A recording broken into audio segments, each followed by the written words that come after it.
Union, and the best Eagles talk in Philadelphia. 97.5 The Fanatic. Good morning. Thought I'd help you wake up. It's 6 a.m. and you're listening to The John Kincade Show, Philadelphia's longest-running sports talk morning show on 97.5 The Fanatic, Philadelphia. Let the party begin! The show starts now. Anyone else think it was a pretty fast week? Seems like a fast week to me. When it was Friday this morning, I was like, the old thank God it's Friday. John Kincade Show on 97.5 The Fanatic. Early, fast week or not? Bob? Wait, Friday came after Thursday? Which came after Wednesday? I knew that it was. I don't know. Seems the same to me. 3-foot putt. Connor. No, I'll be honest. I thought this week was awfully slow. Really? On Wednesday, I was like, oh, my God, it's only Wednesday? I don't know why, but, it went against my common thinking. But I did think this week kind of dragged a little bit. Wow, Connor, fast week or not? No, just par for the course. Felt like a very normal timed out week to me. So you're like Bob?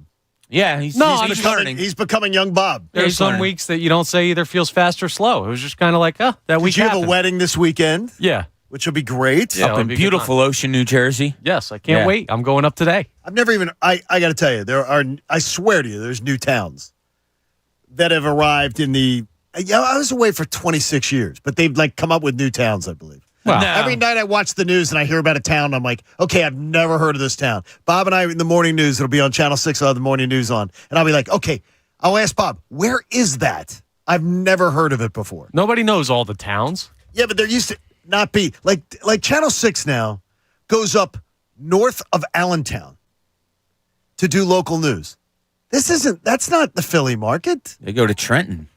Seriously, they never went to Trenton when we were kids. Well, when we were kids, they didn't have the high-speed reachability. No, well, anybody can watch channel news anywhere, anytime now. So they figured, well, if we're going to get an audience out there, let's do it.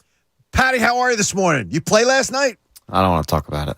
Uh-oh, you're off the record already? You're giving me a no comment? Yeah. Really? It couldn't have been that bad. It wasn't good. That That's all you doesn't need to sound know. good. That doesn't sound good. Wasn't good. That really doesn't sound good. Nope. By the way, your buddy Joe from Hockey's Aces. Oh, he's good. He found us a good guy to put down some flooring in one of the bedrooms. So great. In the only bedroom that isn't carpeted. So Joe took care of us. So your buddy Joe is an Aces in my book. Yeah, he's a good guy. Oh, he's a good guy. So did he play last night? He did. Was he great? But none of us were great. Wow. Bad night. Yeah. Bad night. What was the Wasn't final good. score, Pat? Just leave it at that. 7-3. That doesn't sound like a terrible game unless it was Wasn't good. 7-0. Wasn't good. All right, well. Our 6 a.m. sponsors, Bradford White Water Heaters. Bradford White is here for the pro. And we had I could not shower. I can't shower when I have my little mobile pack. So That's what it is. So I have to use the old, is it that Connor bad? can't even smell, and he noticed that there was a little stink going on. You did not. Yeah. No, it was because it was 100 degrees in here this morning. Because, once again, I believe it was our man Devon Givens last night. Yeah, should have been. He had it turned up to freaking 100 and didn't turn it down. My man's going to be on crutches for past the rest of the summer, so I'm going to give him a bye. Poor guy. That's no fun in your mid-40s to be on crutches that long. It isn't. I'm gonna spare the tears. No. I'm gonna spare the tears just a little bit. He's on It's crutches. 100. We can't have it. It can't be 100 in here, Devon. I'm trying to stay somewhat sane. We can't have it be 100 when we walk in here in the morning. It was a blast furnace. I'm Okay. sure it was fine. So you couldn't smell, but that was it. You couldn't Yeah. smell it at all. I could see the stink waves going Could be on. it could be your shirt. It's not. It's the winning shirt again. We have a morning mind bender, Pat. We do. What do we got?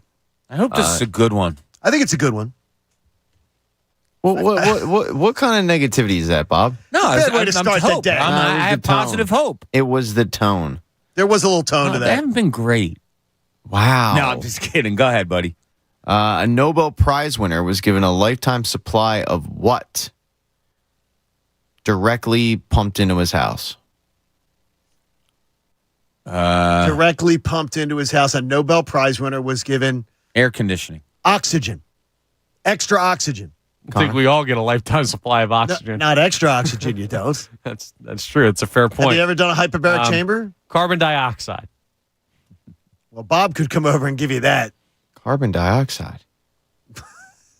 All Yeah. good answers. Look, math no. isn't his No, they were math isn't not. his strong suit or science. They were not all good. I was a physicist. A physicist. I have no. So if you want to change your answers, I'll let you change your answers. No? Okay. No. 1922, Danish physicist Niels Bohr won the Nobel Prize. The Carlsberg Brewery in Copenhagen, Denmark, decided to give him a house that was directly next door to the brewery and had a pipe that brought beer directly into his residence. Oh my gosh! So a wait, all lifetime you have to do supply. is win a Nobel Peace Prize? No, not the Peace Prize. It was Nobel a prize Prize for physicists. This. Whoa! Man, I'm jealous. That's pretty cool. That is a pretty good deal. Yeah, I like that. That'd be really nice. Carlsberg's a good beer, too. It is a good beer. Oh, yeah. Isn't it more brown though? Is not very. No. No, it's light. Really? I like. Then I might. I've never tried one. I've seen one. I've never tried. The branding is probably the greatest beer in all the world. Why? I don't know, because it probably is. That's right. Do they have draft? Yeah. Where do you get it on draft? PJs does that have it? No, probably. I don't know. Maybe. You got to go to one of the more like extensive like brew pub type places. Because I do not do. If I'm in a PJs, it's a draft. It's always draft beer if it's out. For me, at least. No, it's very good though. I like that. Sounds good. We get started this morning with another Phillies victory. That's why you see, if you're watching on YouTube, you see Connor in his hideous shirt, which is great, by the way. When did this become hideous? No, it's great. I love it. It's garish. I love garish shirts, though. I am a huge fan of the garish shirt. That is awesome. And the Phillies keep winning. And you've actually, before the Turner standing ovation, you started the shirt thing. And the shirt thing can be more tied, I think, to the Phillies turnaround than even Trey Turner's turnaround, which is certainly helping, though. Almost to the day. But I'm not one to take credit, okay? Well, I'm giving you credit. That's perfect. I'm Connie Humble over here, so it might not be me. I'm giving you credit. I'm giving you the credit, and you deserve it. Well, as I've long said, I don't think people can really affect the game all that much with what they say from their homes or anything like that. No, maybe it is the shirt. Bottom line is they've been playing unbelievable baseball since I've been wearing this hideous thing. They have been. And, Bob, you're shaking your head now. That is, it's because tied to this. If Connor started wearing the shirt and then they started winning, that would be one thing. He wears the shirt after they win. So it's a reactionary thing. It's not a proactive thing. But it started. So I give you absolutely no credit whatsoever. And I feel bad because I think you've been picked on a little bit unjustly this week. But I think your shirt, again, is reactionary. It's not proactive. It's cool. Where unjustly has the young man been attacked? We'll get into it later. Unjustly? I think unjustly. There were some words thrown in that he didn't say. There was a couple of times, right? Words he didn't say? We'll discuss. Really? We will get into that a little bit later on. Plus, the best show ever got into Connor yesterday, but wouldn't mention his name. Which is weird. Which sets up a showdown at FanFest that we'll talk about a little bit later. So get that shoulder flexible there, Connor. Oh, I'm good to go. Hey, save as much as 20% on your next kitchen countertop at the Colonial Marble and Granite Summer Price Chill. Restrictions apply. See colonialmarble.net for details. Sale ends August 14th. Pat, it appears that the Nick Castellanos post All-Star break 3-week slump was just that. He's turned it around. And the power, 3 home runs in 2 games, not bad. Helping to lead the Phillies. Definitely seems like spending till midnight or whatever it was in the cage in his South Florida home did the guys did whatever it was, it did the trick because he is dialed in. He looks real good. Yeah, and the power swing is something I didn't really expect. And that's something that just is like the added bonus. You talk about Trey Turner, everybody's expecting to contribute in a lot of ways. And boy, has he been on a nice streak. It's going well since last Friday. That's a hell of a week for him. But to me, Bob, if you get Castellanos going too, and if you could get anything out of the, WBIB, but WBRIB, you could really get something going then. Wait, what? The WBRIB. If you get Castellanos really doing what he's been doing, and if we can just get the WBRIB starting to hit like 250, 230, 240, and give us something, this would be great. The worst base runner in baseball. Again, last night picked off. Oh. JT Realmuto not paying attention. Yeah, the bats look really good right now. What's his face? Castellanos, his swing is so different to me. I don't know how he seems like it's almost like a golf swing where it's like an inside-out type of thing. It looks like it wouldn't generate power because he hit a ball last night that I think Kruk said, I don't even know how he got his bat on it, and he hit it really far. It was a foul ball. the ball's just jumping off his bat, and it's really good to see. And he's laying off that low outside pitch that absolutely crushed him last year.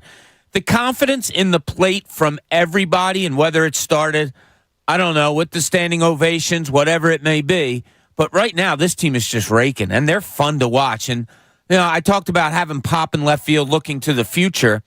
When this team has pop, they're really good, and they've had a lot of it lately. We talked about it the other day before the series began, Pat. Win 3 out of 4. Like, to me, if there's a 4-game series against anybody in the league, you win 3 out of 4. Thumbs up from me. That's great. You did what you're supposed to do. Sweeps are great, but 3 of 4 is pretty awesome. And you've come in this homestand. You took 2 out of 3. You took 3 out of 4. Now you get another opportunity this weekend to take 2 out of 3. And that'd be a great homestand. And you're facing a bad pitcher tonight in Dallas Keuchel. That guy was. I can't believe he's still pitching. Yeah, at one point the guy was elite. He won Cy Young awards, but he's cooked. So take care of business tonight against Keuchel, and let the bats fly. Then you've got Pablo Lopez, former Marlin great, and then Sonny Gray. So you should be able with to. Lopez. Gray's pretty good, but you should be able to take 2 or 3. I think. And it starts tonight. That would be a fantastic homestand. Just you're expecting they should win every series in this homestand the way it's set up. But in baseball, there's odd things that happen and everything. But right now, you look this morning, you are 4.5 games up on the team outside the wild card race. I was saying 4 to 5 by the day after Labor Day. You got a chance to literally be up. Maybe if you could stretch this thing to 7, 8, whatever, going into September. Then all you're doing is just making sure you're holding off whoever's in second for the wild card to make sure you get those 3 games here. This has been really nice, but you're followed by what is appearing to be a bunch of tomato cans who you should be able to knock down every single one of them behind you. Yeah, and that's what good teams do. You take care of these teams that shouldn't be hanging with you all that much. And think of the 2 games that they lost recently. They could have, should have won those 2 games also.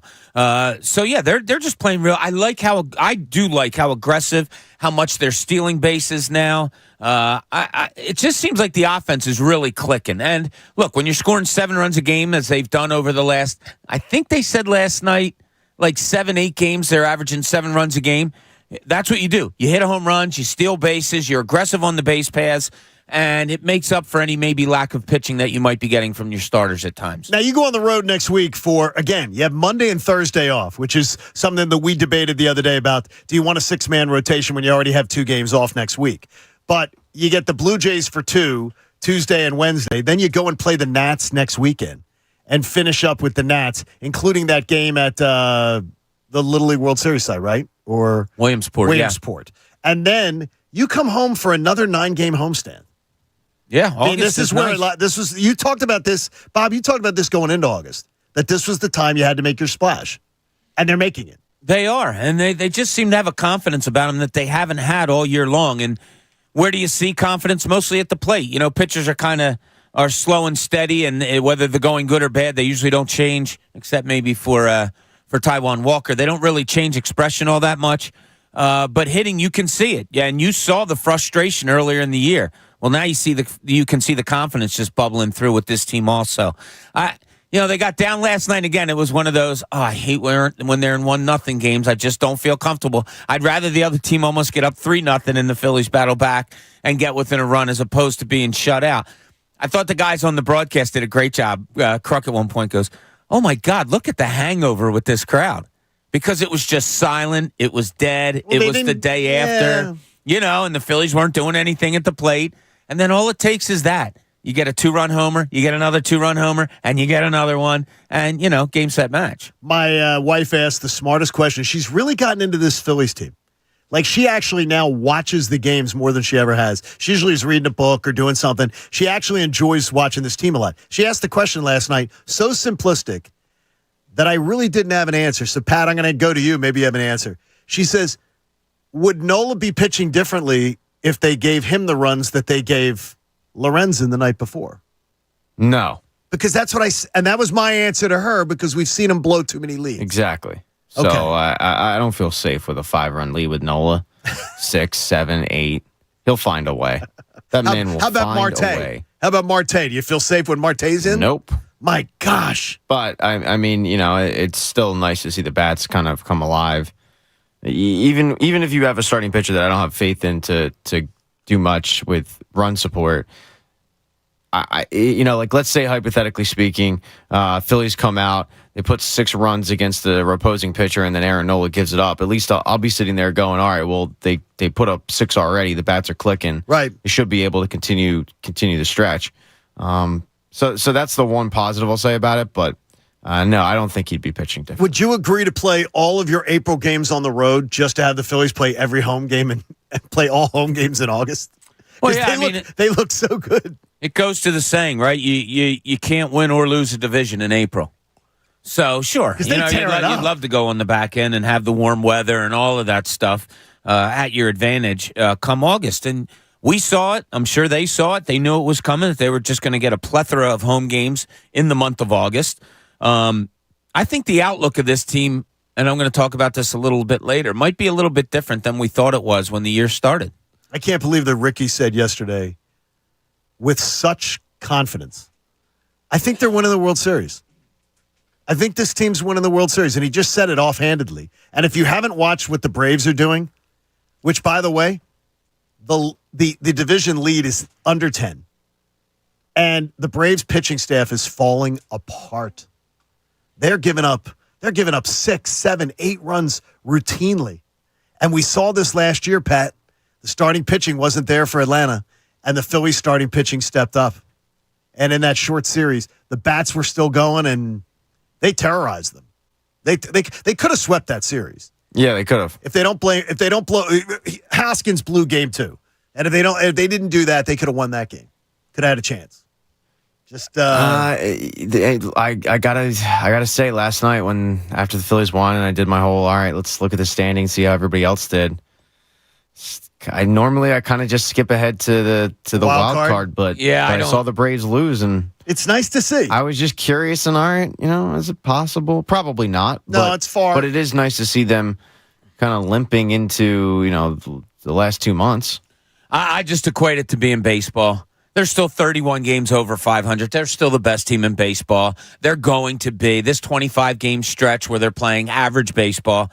Like, it just evens out like that. You know what I mean? I really fully believe that. I don't think they're untouchable. I don't think on my phone, I don't even have standings up. All I have is wild card. So you only have every wild day card. As soon as I look it up, I only have wild card. I mean, you can't help that another team is 31 games over 500 at this point in the season and should be a lot better. But think about it. You get done the All-Star break, if you're an Atlanta Brave or in the organization, and you look at it and you're like, we're 14 games up.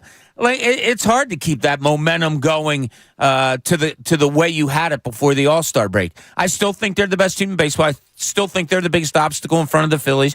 Yeah, playing 500 ball over a 25-game stretch, would that have you concerned? Yeah, but as an outsider looking in, no, they're still the team to beat to me.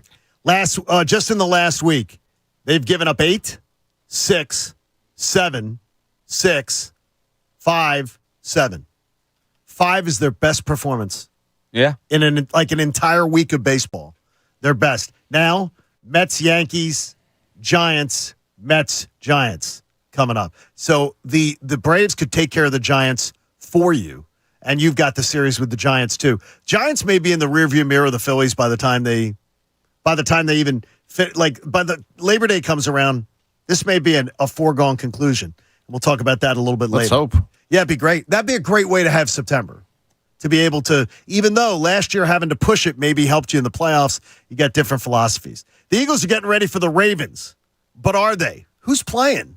John Kincade Show on 97.5 The Fanatic. With the Birds in training camp and getting ready to start the season, the perfect time to make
back to the John Kincade Show on 97.5 The Fanatic, Philadelphia.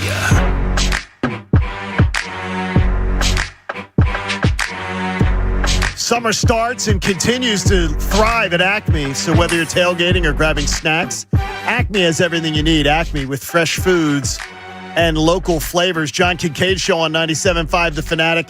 And the Birds play the Ravens tomorrow. And I can't say I've got a ton of enthusiasm for it because I just don't expect that Nick Sirianni is going to play many people that we're looking to see play unless he decides to really get some of these young stars that are supposedly on the rise, if you read all the practice reports, on the field. I wonder, do you play heavily the Jalen Carters? Do you play heavily the Nolan Smiths? Do you play the Jordan Davises in there, the Georgia connection? Or do you give them the same treatment as you do other starters and say, I don't want to see any one of these guys get hurt? I think it's an individual thing. So a Jalen Carter, that's iffy. Being a rookie and all that stuff, and you're going to rely on him for an awful lot, it seems like. Got to put him in then, right? That's iffy. Okay. I would be more surprised if he plays than I would be if he didn't. But I could go either. That's fine. I understand both ways. A Nolan Smith, absolutely. I think a Jordan Davis, absolutely. As far as other stars, like a Reed Blankenship, I'm looking at those safeties. Obviously, you're not going either one of the corners. You're not going to go any of the experienced defensive linemen, I don't think. So, yeah, my interest will be I'll turn it on. Who's playing on the first-team defense? Who's playing on the first-team offense? That'll dictate whether I stick around for another couple series or not. Is the logic, though, you don't want veterans to get hurt, so the veterans get to sit out? Yeah. Or is it that you want to protect starters? Because that's where I'm most of your starters are veterans also. Yeah, I mean, but there's a lot of young guys that you're going to be counting on big time since they do rotations. On the defensive side of the ball, since they would do rotations, there's a lot of young guys who are going to get 20 to 25 snaps a game. Yeah. That you're going to be counting on. I think that's big. Yeah, I think Jalen Carter's going to be relied on as a big starter. Like, boom, you're in there. 30 snaps. Yes, so therefore, that's why I'm iffy of playing him, and I think they probably are also. Wouldn't surprise me. It would surprise me more if he played. But no, the Jordan Davises of the world, who has to work on their body, who obviously had to work on some things from last year. Yes, I'm playing them. The Nolan Smiths, Nakobe Deans, as we talked about. Absolutely, I want to see those ankle, guys. Yeah, he probably won't play because I'm just in generalities. I would have had him out there. So yeah, I think it's pretty cut and dry. There's probably maybe a couple of guys that you say they're iffy. Like the way I said Jalen Carter, I think. Who are you going to put out there in the running back? Does Rashad Penny get probably not. He's a veteran. He gets hurt very easily. Kenny Gainwell's been getting most of the reps in camp. Do you put him out there? Probably not. So I would be surprised if Swift, Penny, or Gainwell are out there. Boston Scott probably. You'll have him returning kicks and probably gets a couple offensive plays. But other than that, the kid Ngata, the wide receiver, I keep seeing little snippets about him, about how good he looks. I want to see Zacchaeus. So there's a couple of guys on the offense that you want to look at. Do they play a Cam Jurgens? Right. I wouldn't. Yeah, I mean, he's going to be your starting right guard, and you're not going to have any of your other starting offensive linemen out there, so I wouldn't throw him out there. So, yeah, it's going to be a mishmash of who? What? Pat, what do you – I'm more interested in the joint practices that'll go on next week. So, like, Wednesday and Thursday will interest me much more the next 2 weeks than the Saturday games ever will, or whenever the joint practices are for the final game, which I think is on a Thursday. I hate it all. So you don't like the joint practices either? No. When do you want them to? I am terrified. I am too. So of injuries. I know that Bob will go, you can't be scared of injuries. You can't. I can. I mean, it is my inherent fear. Who's scared of injuries? I am. Yeah, it's like a germaphobe not leaving the house. It's me avoiding, sitting there like in a corner, just waiting for the news that joint practices has ended and everybody's healthy. I am terrified of them. So I feel like that is the one thing that could derail this team's chances of making you a soothsayer right? and going to the Super Bowl. So yeah, it's injury. So It's a tricky situation they have though with Saturday. It's you don't want to play the starters for risking that, but you also have starters that are younger players in Nakobe Dean that you kind of have to throw in there. I don't know if he'll start on Saturday, but he'll start at least one of the preseason games because he's a younger player. But you're probably right. I think Nick Sirianni's going to take the joint practices way more seriously than he will a preseason game. The preseason game is kind of, all right, let's get in, let's get out. The joint practices, you actually are able to see your ones go up against another team's ones. And people getting hit. Yeah, but not. They still protect the quarterback. Yeah, I mean, and you'll see guys get hit obviously on Saturday, but you're not going to see Jalen Hurts. You're not going to see probably the number one quarterback for the the opposition for the entirety of preseason. So you're finally going to be able to see that at joint practice. I think too when I think of the Ravens, I think of Harry Hard-Ons. That they're the team. Why do you think of Harry Hard-Ons, John? I think they're the team that's going to come out and be like, "We're going to show we're men. It's preseason. We don't care." That's Coach Harbaugh. That seems more like his thing. I want to see guys. I would say that's more of his people. brother than him. Now, I think he's still though. He's tough, man. He takes a tougher approach to preseason than Nick does. Well, I'll tell you what, if you don't take a tough approach to preseason, you're in trouble. Yes, I understand that Sirianni sits guys and all of the things that we've gone through about the hitting and all. But once you go on that field, if you go on there and you're not playing Harry Hard-On, that's when you're going to get your ass kicked. If Baltimore comes out and they're fired up and ready to go, even if it's second, third teamers, you better match that enthusiasm. You better match every kind of energy that they have. Otherwise, you're going to get your ass kicked. And when you get your ass kicked, a lot of times you get hurt. And that I've said it a million times. I'm a firm believer of that. So I don't care if I'm starting Deion Kane at wide receiver. I'm pulling him aside and saying, if I don't see you going 100%, your ass is going to be on the bench. That's just the way. That's pro football. And I don't mind a coach coaching up. I don't care who it is, going as hard as you can in preseason. No, that's what it's there for. Hey, odds, bets, slots, and games are all coming together in the palm of your hand. Bet Sports. Play your favorite casino games for real money. You got to be 21 in Pennsylvania, Jersey, or Ohio. Gambling problem, call 1-800-GAMBLER. Pat, have you placed any pro football futures bets on the season yet? Absolutely, John. You have. Absolutely. I've already given out a couple of my tasty tidbits. I've gone over with the Lions, over with the Packers, over with the Eagles at 11.5 to 12. So obviously, think they're going to get a minimum. I have loaded up on one team. Can you tell people or not? It's the Birds. It's the Birds. So you're loaded up. Love it. I did the same thing last year. I loaded up on the Birds, and then middle of the season, I loaded up on somebody else. And then I finished the season with the Chiefs. And I went into the Super Bowl winning a situation, where I couldn't lose money. I was set to win like $800 or something if the Eagles had won, and that was primarily based off of free $5 bets, $2 bets, and whatnot. But yeah, I've already started the process of loading up. I've kind of done it with baseball. I'm kind of overloading up there, and I've moved on to football. Have you and Donna? No, not yet. We've looked at a couple of things. I wait until we get our fantasy football picks, the order of our picks, which usually comes in mid to late August. I wait until I get that, and then I start going into looking into the future of football mode. But looking at something yesterday, John, I wanted to get your guys' reaction to this real quick. Did you see the Eagles' depth chart came out? Yes. Two things stuck out to me. One, Greg Ward is still on this team.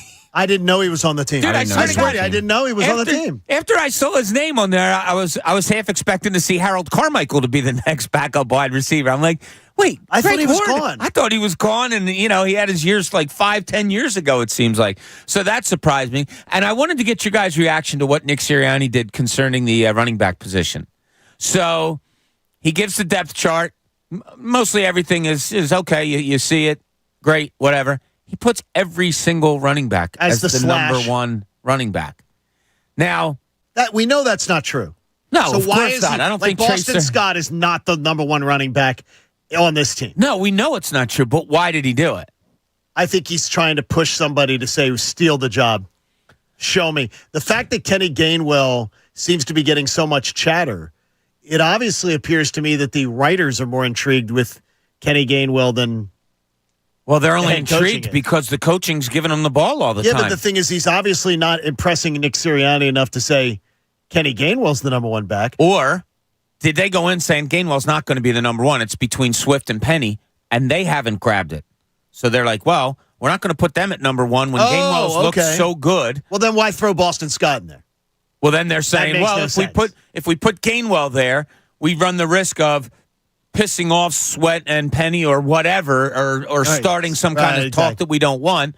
Let's throw them all in there. I think it looked high schoolish, that depth chart. It's weird. No, it looks like a high school coach trying to motivate. I'm going to take the names off the back of your jerseys. It just seems to me like a high school tactic. I don't know if they're trying to ram somebody up or if they're really not sure of who their number one running back is. And instead of putting 3 guys there, they said, well, let's just put all 5 of them there. And who doesn't like I loved high school. High school football's phenomenal. Did you like when coaches pull high school hijinks like that? I bet you didn't.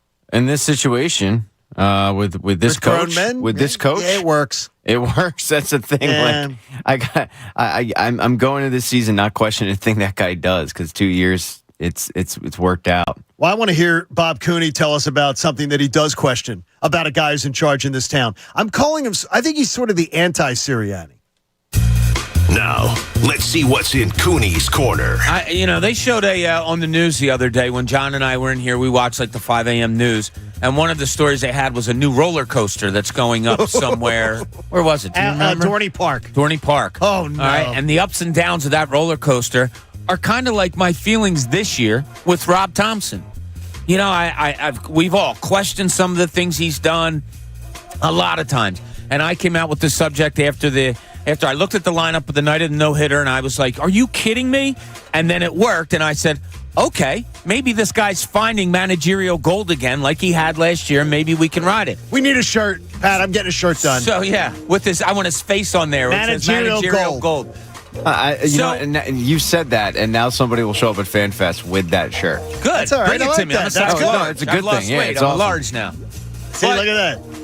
So here was my deep thoughts yesterday, and I had a lot of time to myself because the girls were out getting their nails done, and I'm sitting alone. You have said so many times this year, John, that there's no urgency with Rob Thompson. None.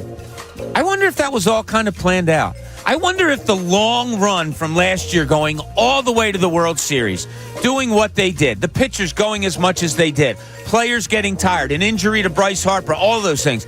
I wonder if it was kind of in his mind this year, like, look, we're a good enough team. We're going to make the playoffs. We're always going to try to win every game. Just relax. We'll be fine. Let's get healthy. Let's get rested. Let's make sure our bodies are there for the end of the season. I wonder if a lot of the rightfully you bring up that there's no urgency. None. I wonder if that's part of the big plan. And I wonder if he's delivered them now. In the last, let me see, I wrote this down. In the last 59 games, John, they're playing 66% baseball. They're 39-20. I mean, that's a good margin. So I just wonder, and maybe you hit it right on the head. There's no urgency. There's no urgency. If he was sitting back saying, damn right there's not, I'm going to deliver this team to the end of the season in a way that they can win baseball games more so than I had to press the button at the beginning of the season. Here's the only thing I say to it. Like, it's something I have already started on for next week. I found 6 losses this year that are the give-up lineup lost. Well, that's like what I'm the saying. Give-up lineup that he played. You're 9.5 out this morning. Let's say you go 3-3 in those games. I'm not even going to assume that they go 4-2. I'll go 3-3 in those games. You'd be 6.5 out in the division this morning. Okay. The giving up and that just laissez-faire attitude towards this regular season, it pisses me off. All right, but they're going to wind up exactly where you thought they were. At the beginning of the season, we thought they were going to be really good. And we said, all right, they're going to win 90 to 92, 93 games. And if you go on that, and maybe Rob Thompson said, yeah, that's who we are. We're a 93-win team. But I want to deliver the best 93-win team in August and September and October, as opposed to a team that went into November last year. I'm really going to bust balls in April, May, and June. Pat, where do you fall? I don't know if this is true, but I wonder if he had kind of a big picture like this. Are you in the middle? I don't think he did. Now, you can't, real quick, Pat, I'm sorry. You can't help a Trey Turner not playing well, but you also didn't know Castellanos was going to come back. You can't help certain things as far as injuries and all that stuff. That's baseball. I wonder if Rob Thompson has seen so much baseball in his lifetime that he was just like, look, this team's going to win 93 games no matter what. I want them playing the best at the end of the season. Sorry, Pat, go ahead. I like your positive thinking with it. I just don't think it's the case. I'm just wondering. I'm not making the statement that this is what he did. I wonder. It's a theory. You're giving a theory. Yeah, you're giving a theory. I can't get behind it because I find I have a hard time believing that with some of these lineups, any manager would have a long game with this of, all right, don't worry, we're going to win 93 games, doesn't matter. That's a horrible way of thinking. Well, you're going to the extreme of, it doesn't matter. I'm going to the point of, okay, it might look bad, but we're good enough that we're still going to win 93 games. See, I hate that mindset. Like I can have that mindset as a fan. The guy who's actually managing the lineup card having that mindset, I hate that. You need every game, and some of these lineups that he's throwing out there, they're gross. Yeah, you could be in this division race right now. You could easily, if you go 3-3 in the give-up games, you could that they lost. If you just win 3 of those with throwing in your regular lineup, you could be right in this divisional race, 6.5 out, and you have 7 head-to-head matchups. And the way this team's playing and the way the Braves are trending, you gave up. You gave up on the division. Atlanta's going to win 102, 103 games. Like they are. They're going to win 100, 102, 103 games. But you could be in this race right now. Yeah, but my point only being, I just wonder, and again, did any of us figure them to be 102, 103 win team this year? No. Atlanta goes out. Boom. They're going to be that. They were phenomenal from the beginning. Now they're hitting the skids a little bit. Okay, if Atlanta hits the skids a little more, and you brought it up, isn't Rob Thompson doing exactly what we asked the Sixers to do, Flyers, Phillies, Eagles, to have your team totally healthy and ready to go at the end of the season? Well, as opposed not to the going to be beginning? able to do anything. He sacked guys. Bryce Harper gets hurt last night kneeling on first base for looking like, and he's played well at first base defensively. Sure, and he might come back in today and say, I'm ready to go, Topper. And Topper says, no, I'm giving you a week off. I don't want him. I do not want him playing tonight. Not if you're leaving a game. Back and not the violence with which he swings. No. I wouldn't. No. Be careful. But, I get your point, but I think you're. It's probably a reach, but I wonder. Yeah. That's a big assumption from a guy. You're making him like Inspector Clouseau. Like I think he's more like Clouseau. But I got to tell you, he just stumbles into things. We talk about it. It can't be. I brought it up before. The base running and taking chances and all. I said to you guys, look, this guy's been around baseball for 40 years. It's not like he's just saying, yeah, just keep running and don't worry about it. No, there has to be some science behind him saying, yes, we'll take the chances, because it shows in my experience that we'll get thrown out at times, but the extra bases that we take, and he probably charts them and all that stuff, goes a long way towards winning baseball, more than, being pissed off about getting thrown out and picked off and all that stuff. Last night you had Real Muto picked off. Yeah, you had Wilson should have been picked off. They just run recklessly. And then they get picked off first base just standing there, not even trying to get to second. They get picked off. Yeah. This is the most brain-dead team on the base paths, I think, in baseball. I don't mind them getting picked off if they're running to second base. When they get picked off at first base, it's ridiculous. Nuts. Ridiculous. There's no excuse for that. And they do it all the time. If they're trying to steal a bag, okay, fine. It depends. Yeah, it depends on the situation, though. No, it does. Yeah, it totally does. I understand that, but it's just I feel like there's no excuse whatsoever when you get thrown out of first base. Near the top of the hour, Connor was getting called out yesterday, not by name, and I want to give him a chance to answer it. And obviously, he wants to answer other things too. Plus, Devontae Smith.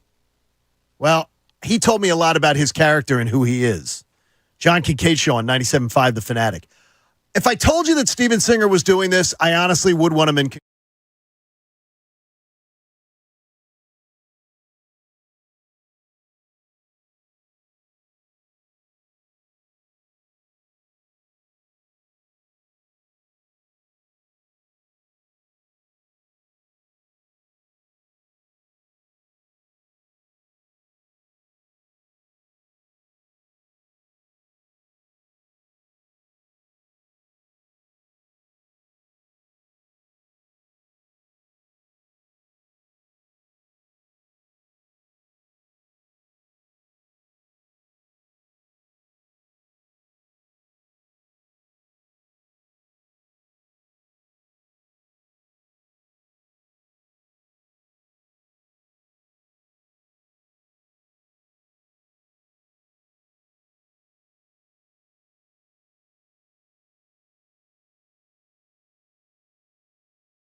WPEN Burlington, Philadelphia, a Beasley Media Group station.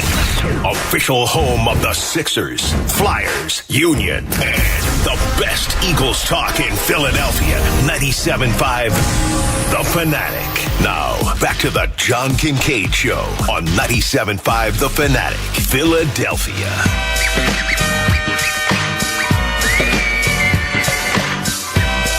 John Kincade Show on 97.5 The Fanatic. Get that BetPark Sportsbook app before football season. College football week 0 is in 2 weeks.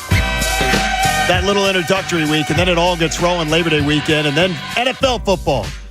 So you can bet money right there in the palm of your hand. You got to be 21 in Pennsylvania, Jersey, or Ohio. Gambling problem, call 1-800-GAMBLER. Yeah, as much as I love summer, and you know I do, and I love being outside, I do adore getting up on the weekends, knowing football's coming, that little crispness in the air, taking walks, when the sun's coming up, and that's awesome also. It's going to be awesome. Love it. I'm looking forward to I got official clearance yesterday, Bob, to be able to, and I've been talking to you about it for a while. I wanted to take some sort of vacation in the summer because I think my wife deserves it. Just getting away a little bit. And also, too, so we are going to be able to go down to Avalon in a couple weeks. And I'm so excited. I got so excited yesterday, I almost had tears in my eyes, just seeing that I got the official clearance to do so. Good. But I can't wait. Walking on the beach. Now, I won't be able to walk in the heat of the sun, so it's got to be in the morning or the late afternoon. But that is one of my favorite things to do. Walking, taking my shoes off, feeling the sand, and walking along right where but it's got to be the damp sand, where the water is come up. So you walk along there. I absolutely love it. You got a damp sand fetish? It might be between his toes. It might be between the toes. Yeah. I don't like wearing. I hate flip flops because I don't own what we call them tongs. The ones that Jamie likes to wear. That Jamie likes to wear the tongs that snap when he walks. I don't like those. I don't think put on your tongs. I'd rather wear like slides. I can't have anything between my toes. I don't want it either. Stand that. It bothers the crap. I have real sensitive feet. Like how you have the mark on the top of your socks where it's all stitched together and it's supposed to go over your toes. If that gets anywhere but over my toes, it drives me nuts. Like if I have anything on the bottom of my foot, it's terrible. I can't. Not a good it. feeling on the toes like that. So, but I'm looking forward to that. Devontae Smith missed practice the other day, and even some of the beat writers didn't know if he was being held out for injury or something because there wasn't an explanation. He went to Las Vegas for the sentencing of Henry Ruggs. In the death of the speeding death, he's doing like 130, and he hits the woman, kills her and her dog. Impaired driving, speed driving, late at night. It told me all I need to know about Devontae Smith, though, because Devontae Smith and Henry Ruggs were like brothers from the recruiting process when they were at Alabama. And I remember that whole recruiting process because people wanted both of those guys at their universities, and they were both sought after. And Nick Saban manages to grab both of them, and they've been friends. And Devontae Smith called him a brother. It tells me so much about his character, Bob, and we've gotten to hang out a little bit with his family at a couple of the Philly Sports Trips events, which are just absolutely awesome. The stars come out for those events. But to me, it tells me all I need to know about the young man, that Devontae Smith is a star of his own right now and can do whatever he wants with his time and has money in the bank and is feeling good. And he took the time to show the grace and compassion to be there for a teammate. And to me, it tells me all I need to know about Devontae Smith. And if the Eagles want to continue to build around players, that's character to me. Because by the way, some people I saw online he got criticized for it. And like really, you're I think the guy, if anybody needs grace right now, it was Henry Ruggs. And the family of the victim, actually, I don't know if you saw, his sister, the sister spoke on Henry Ruggs' behalf of the victim. Yeah. And said, I want to see him punished, but I want to see him there to be able to see his daughter grow up. I don't want his daughter to go without a father and the opportunity to see him. And to me, the grace that people can show in the face of events like that, I don't know if I could muster it up. And I think I'm a pretty good person. I don't know if I could muster that up. If somebody killed one of my loved ones recklessly, stupidly, I'm not sure that I could ever muster up the grace that I saw. Devontae Smith is just amazing. I'm just more impressed with this young man. The more I get to know him, he's amazing. Yeah, he seems very grounded. He has from the beginning all of that. Very humble. Works his ass off. I saw a video and read a story about what his off-season workouts are, and it's amazing. The guy is a hard worker. And yeah, look, it's a horrible, horrible mistake that kid Ruggs made. I mean, it's just dumb. It's unfathomable. We all make mistakes, but hopefully not to that degree. I've had friends that have made horrible mistakes also. They're your friends, and sometimes they do need support and not in spite of. And I'm sure from the things that I've seen Ruggs even say, he pled guilty. He tried to say, take responsibility. He made a speech in front of the family about, please, this isn't who I am, and I am so sorry, and all that. And nobody probably knows him as well, maybe as Devontae Smith. And he was there for his friend, and but he does just seem like the Eagles really, not only did they draft well as far as talent, they drafted good people. And you can say going in like, oh, yeah, that's what we're looking for, too. You don't know. No, you don't. I'm sorry, you don't. You can interview a 20-year-old, 21-year-old as much as you want or as much as you're allowed. You're not going to get the full feeling of who the kid is. They've really got A-pluses all across the board as far as these guys being people also. I mean, look at Mailata. Yeah, I mean, look at Jordan Mailata, who I saw a video. Engaged. I saw a video of him and Dickerson yesterday, joking around in the locker room, and they just seem like good dudes. Yeah, and that's great. And you talk about and I think the hard worker thing though. You think of like AJ Brown too. AJ Brown has. I don't think he's got the wide receiver diva in him. Either one of these guys, they both really work like they work like linemen. Yeah, they really put the time in and do that, but. That was it. I just thought that was an amazing story. And by the way, good on the Eagles, too, to say, you got to go take care of a friend. And if that's important to you, it's important to us. And that is a good employer, that does that, too. So great stuff there. 7 o'clock hour, the John Kincade Show is brought to you by that all-new BetParks app, sportsbook and casino in one sleek, easy-to-use app in Pennsylvania or New Jersey. They bring you the 7 o'clock hour of the show. Today's hat. Benefits as I'm wearing is it came from the Nicholas G. Stelmach Family Foundation.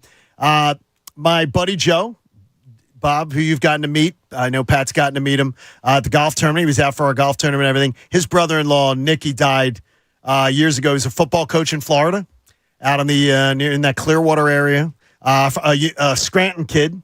And every year they do a golf tournament in his honor, and he's the one that I told you about that his students, they had them write the letters from like 10 years ago. Yeah. He was a great teacher. He was a great football coach. But more importantly, he was a great brother and a great friend to so many. And they have the golf tournament every year. I didn't get to golf in it this year, but I will be back in Scranton next year. I promise to be there with my sort of adopted family. So the Stelmachs, the Amacones, I'm wearing the hat for you today. Where's Connor Thomas? And by the way, his name is Connor Thomas. Where is he? Because Connor Thomas, I got to tell you, is there's one of those things where like Doc could throw me in the sticker bushes, Bob, as a kid. And I know the way you talk, it sounds like he did. More than once. Yeah. Not a fan of that. He threw me over Lipton's fence once. Not a fan of that. Not a fan of that either. No. But you know what, though? Doc's rule was, I guess, he could do it to me, but nobody else could, Pat. Yeah, because he would get jealous if he saw anybody else bullying you. That was the problem. So the big brother bullying. I didn't like Connor Thomas not getting addressed by name yesterday on the best show ever. Connor's with us now. I didn't know, did you or did you not hear this that yesterday when it happened? So I hadn't heard it until we grabbed the audio this morning, which we'll play in a second. But I got some tweets in the middle of the best show ever about people flaming me. And it was pretty playful, I think, but I'm going to let people judge for themselves. Let's hear the first clip from Best Show Ever. It was Angry Ricky segment.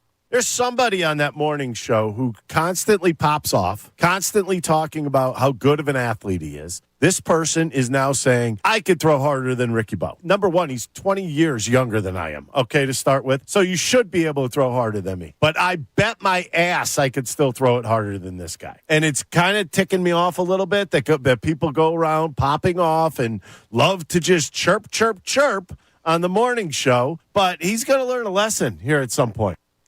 Well, we're going to talk about when he learns the lesson, but then let's hear the follow-up to this because they came back to it. Oh, yeah, they did. And the thing about the morning thing. This guy is a real problem. So- He's a real problem. There's no way That guy is going to throw harder than you. You're talking about a guy just who not tries to even draw walks at softball versus a major leaguer. It's not even Whoever the that point is. of that, but why do you have to come after me all Why the time? chirp like that? When Yeah. you know, I mean, you want to go in the parking lot, I'll have a catch with you you're not going to enjoy it. All right, Connor Thomas. By the way, it's Connor Thomas. Was that who they were talking about? Yeah, the young man has a show on the weekends that's fantastic. He is a big part of our family here at the morning show. And I want sometimes you've heard people say, Bob, keep your name out of my mouth.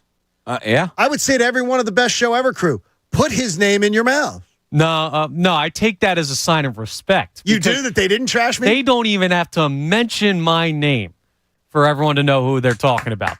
Pat, you laughed at the same thing I did, though, when I heard it the first time. This guy's becoming a real problem. Tyrone Johnson's. This guy's becoming a real problem. Tyrone, excellent job I think Tyrone inserts just the right level of a little bit of humor with a little bit of the dagger out. It's a skill. It's a great skill set. So at FanFest, you're willing to have this thing aired out once and for all? Sure. Yeah, Okay. I got no issue with that.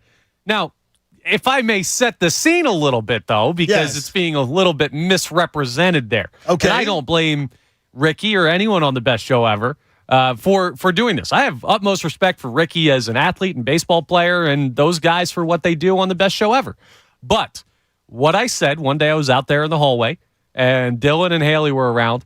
I was just tossing the little orange ball we have back there, and I was like, I wonder if I could throw harder than Ricky right now. That was the initial thing. It wasn't. I wonder if I could. That Yes. doesn't sound like you, by the way.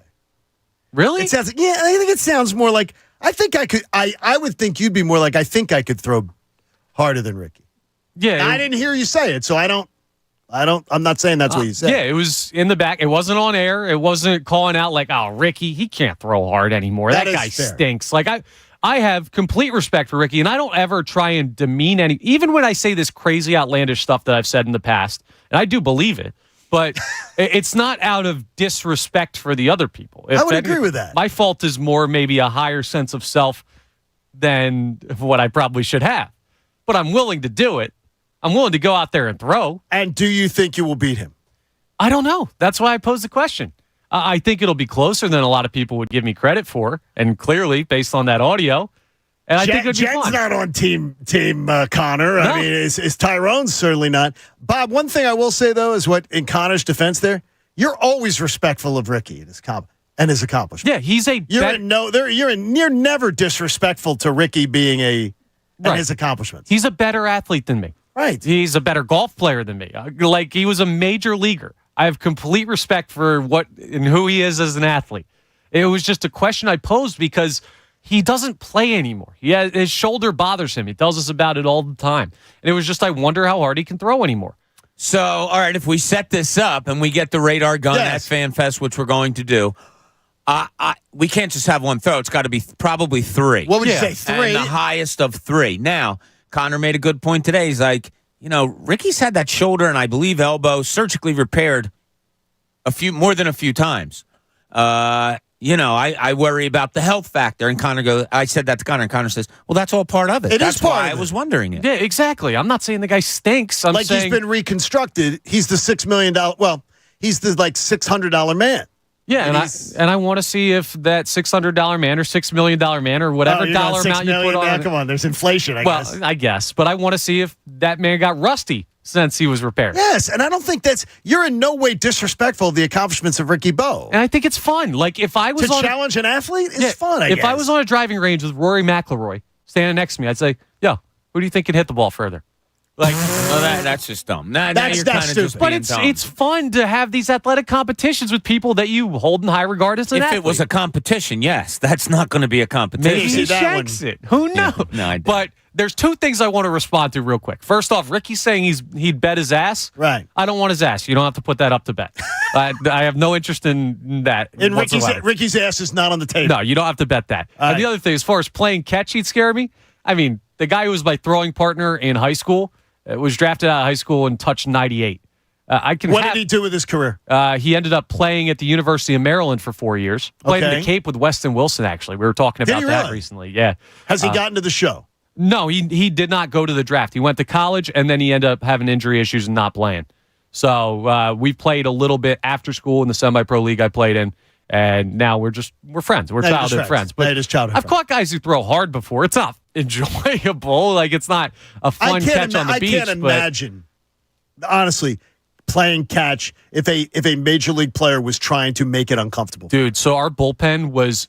We didn't use our bullpen because it was a piece of crap in high school. So when we warmed up, he was our closer because he threw like 96 off the mound, 98 from a crow hop. I'd have my back to a brick dugout, and he'd just be throwing 98 to me, not with a catcher's glove, just with my regular glove. No. And if I missed it, like let's say he gunned one over my head, it's coming back off the brick dugout at the back of my head. That was terrifying. That would be terrifying. Yeah. So I've caught guys who throw hard before. I just wanted to clarify that because I know I have never heard you have anything but the utmost respect for Ricky being a pro player. You more pick his brain. Yeah. Like about what was the experience like? You never take cheap shots at Ricky. But here's the thing too, that's justification for how Ricky handled it. If I'm a competitor, if in 20 years some kid comes in here and is like, I could throw harder than Connor, no the hell you can't. What are you talking about? I talk like that at your age too. Things change. No, I see. When and your you're not body a kid at 28. Yeah. When you're mine and Ricky's age, and you've played sports your whole life and all that, and Ricky, to the highest of levels, yeah, sometimes challenges. Like you'll say to me, and Pat says to me, oh, come on, man, get on the basketball court and play. Okay, I'm 57 years old. I've had 2 broken ankles. I got a bad back and stuff like that. Like, that's the the stuff that comes with your age. No. At some point, you're going to grow up a little bit more. And I was exactly you at your age. At some point, you're just going to say, yeah, okay, you can have that. You can have throwing hard. I think Ricky's kind of saying, all right, yeah, I was a pro athlete. Why you got to call me out on it? I think that's his point. But that's the thing. Bob's heard Glory Days by Springsteen live and on millions of times. He knows the story. I'm not going to lie and say, there's not once every 10 years that I pull out the scrapbook that my dad made for me and say, wow, I was pretty good in high school and college. But that doesn't mean I'm going to try to show you up anymore. You're going to know your limits at some point. Yeah, but it's not a show up. And I think it was represented to Ricky by some people here at the station. With an agenda. As I said, because of my reputation, now people, when they hear me say, I wonder if I can throw harder, the way that computes to people, because of things I've said in the past, like is T.J. McConnell. Connor thinks he could throw Westbrook way harder than Ricky Bo, which is not what I said. You have challenge. You have said, though, like the T.J. McConnell thing was real. You said you could beat him.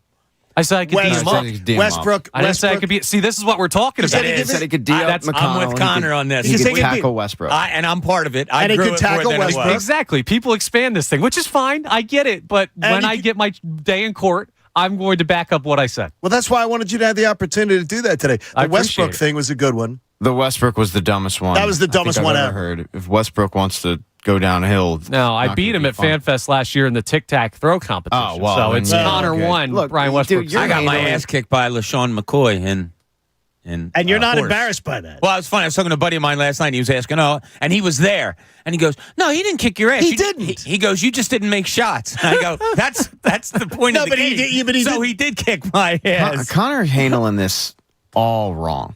Oh wow. Why? So, because everything you've said up until this point is correct. You have not been disrespectful. You posed a question. You posed it to me a couple days ago, the same question. And it was more of a curiosity than a proclamation. Yes. But if they want to come on the airwaves from 2 to 6 and they want to paint Connor in this light, but you need to become the Joker. No. You need to become the bad guy. See, that's what are you going to kidnap Jen so she can't work? Grab the toothpick and start peacocking around here and start showing him the medical reports. Just come in with buy somebody's X-ray of their bummed elbow and just be, really own this. See, because Pat, you're saying go full heel turn. Yes, if he wants to paint you in this light, okay, we can get rude, we can get disrespectful. No, we can do it all day. This comes with the territory. I've always been someone who talks themselves up and talks during sports. But here's the thing, just like Knockout this year, you guys learned the hard way. You just better not let me win. Well, you didn't win. Oh. You did not win. Fanatic staff champion. You didn't win though. You lost to a lot of kids younger than you and people older than you. There were like 5 people left. I think there were 7. You didn't win. Like, You did not Fanatic win. staff You can't say you champion. won. Oh, That's God. BS. You didn't win. Fanatic You staff- finished 8th or whatever it was. You finished 8th. I beat everyone here, No, but you finished 8th. but I beat everyone here. No, but you That's didn't winning. win. We've had You said staff you members. won. You said you won knockout. You did Won not the win Fanatic knockout. staff. No. You said you won knockout. I you would said give that. you, Connor, I'd give you this if it wasn't for the fact that we've had Fanatic staff members actually win knockout. There are articles Mike- written Mike on the Murgate website. put it on They don't people. mean anything. As we, you though. The thing is, you just said something, and then 20 seconds later tried to back it off and say, "Well, I didn't say that." You said you won knockout. You didn't win knockout. You didn't win. You didn't win. The staff knockout. Well, then you have to. You say that you won like the. Well, I won the white hair, blue eyed. Yeah. You won the Bobo. You won Bobo knockout. What is that saying? I don't want to That's hear not it. saying You didn't anything. play, didn't watch Eddie have an ass. Hey. No, I don't want to hear it from There you over you there, go. Cooney. Own Mike it. and There you go, Mike and Connor. Delran. Mike and Delran has got Connor's back. Mike. Yeah. Connor, while you're at it, why don't you somehow tell Brian Dawkins you can hit harder than him? I never said that because I can't. Just have yourself a great day. I'm good on that. Take you in the parking lot, and put a hole in your chest, man. Well, You guys but should do a dunk tank bat too, right? Mike, you have his back though. Like I mean, if Ricky Bo decided to bow up, because that would be one-sided. That'd be a one-sided matchup if that happened. Connor just made a face. If Ricky Bo decided to bow up, Oh, I'm not a fighter. Mike from Delran would step in and you'd take the beating for him, right? Yeah, okay, sure. I love you, Connor. But listen, if you guys do this at FanFest, I'll be there. If Connor can throw faster than Ricky can out of 3 pitches, I'll donate $500 to whatever charity he wants. Nice. You're awesome, Love Mike. that. Mike, you have your All right. tickets, Thank right? you, buddy. Yeah, I got tickets. You guys are gonna have to get me over to Fest because I want to shake Ricky Bo's hand. Oh no, you'll be there. You got it. You got it, buddy. Take care, man. I already know the charity. That's charity. Connor Thomas needs to pay rent this month. Foundation. I don't think that's an LLC, is it? I'll make it. I got time Good job. before FanFest. Good job, Connor. You're a good sport too. I love Always you a good guys. sport. And I love those Yeah. guys too. Yeah, you I do. mean, You love them. I take no. I was a little surprised at how gangsta that Jen's got. Did you just go gangsta? Yeah, he's gang. Jen's going gangsta. So let's see. This will be fun. You just need to own it. Do the full turn. See, I love that. Pat's, He's like the emperor or the Sith Lord or whatever in Star Wars, where he's like, let the hate flow through. Pat Nah. Pat knows how to do. I would trust Pat on one of Yeah, these dude, things if they're as gonna- much as anybody. If you're going to paint me in this light, okay, we can I'm play Luke this game. Skywalker, baby. No, you can't turn me. We're going to be on. He's Pat, kind of whiny though, man. I don't know if you want to be him. He was a little bitch sometimes. Yeah. and a terrible actor, Yeah, he's Terrible not actor. great. horrendous actor. He tries. May have been the worst, biggest name He tries movie a lot, actor ever. A lot like Ricky. He tries. Yes, there you go.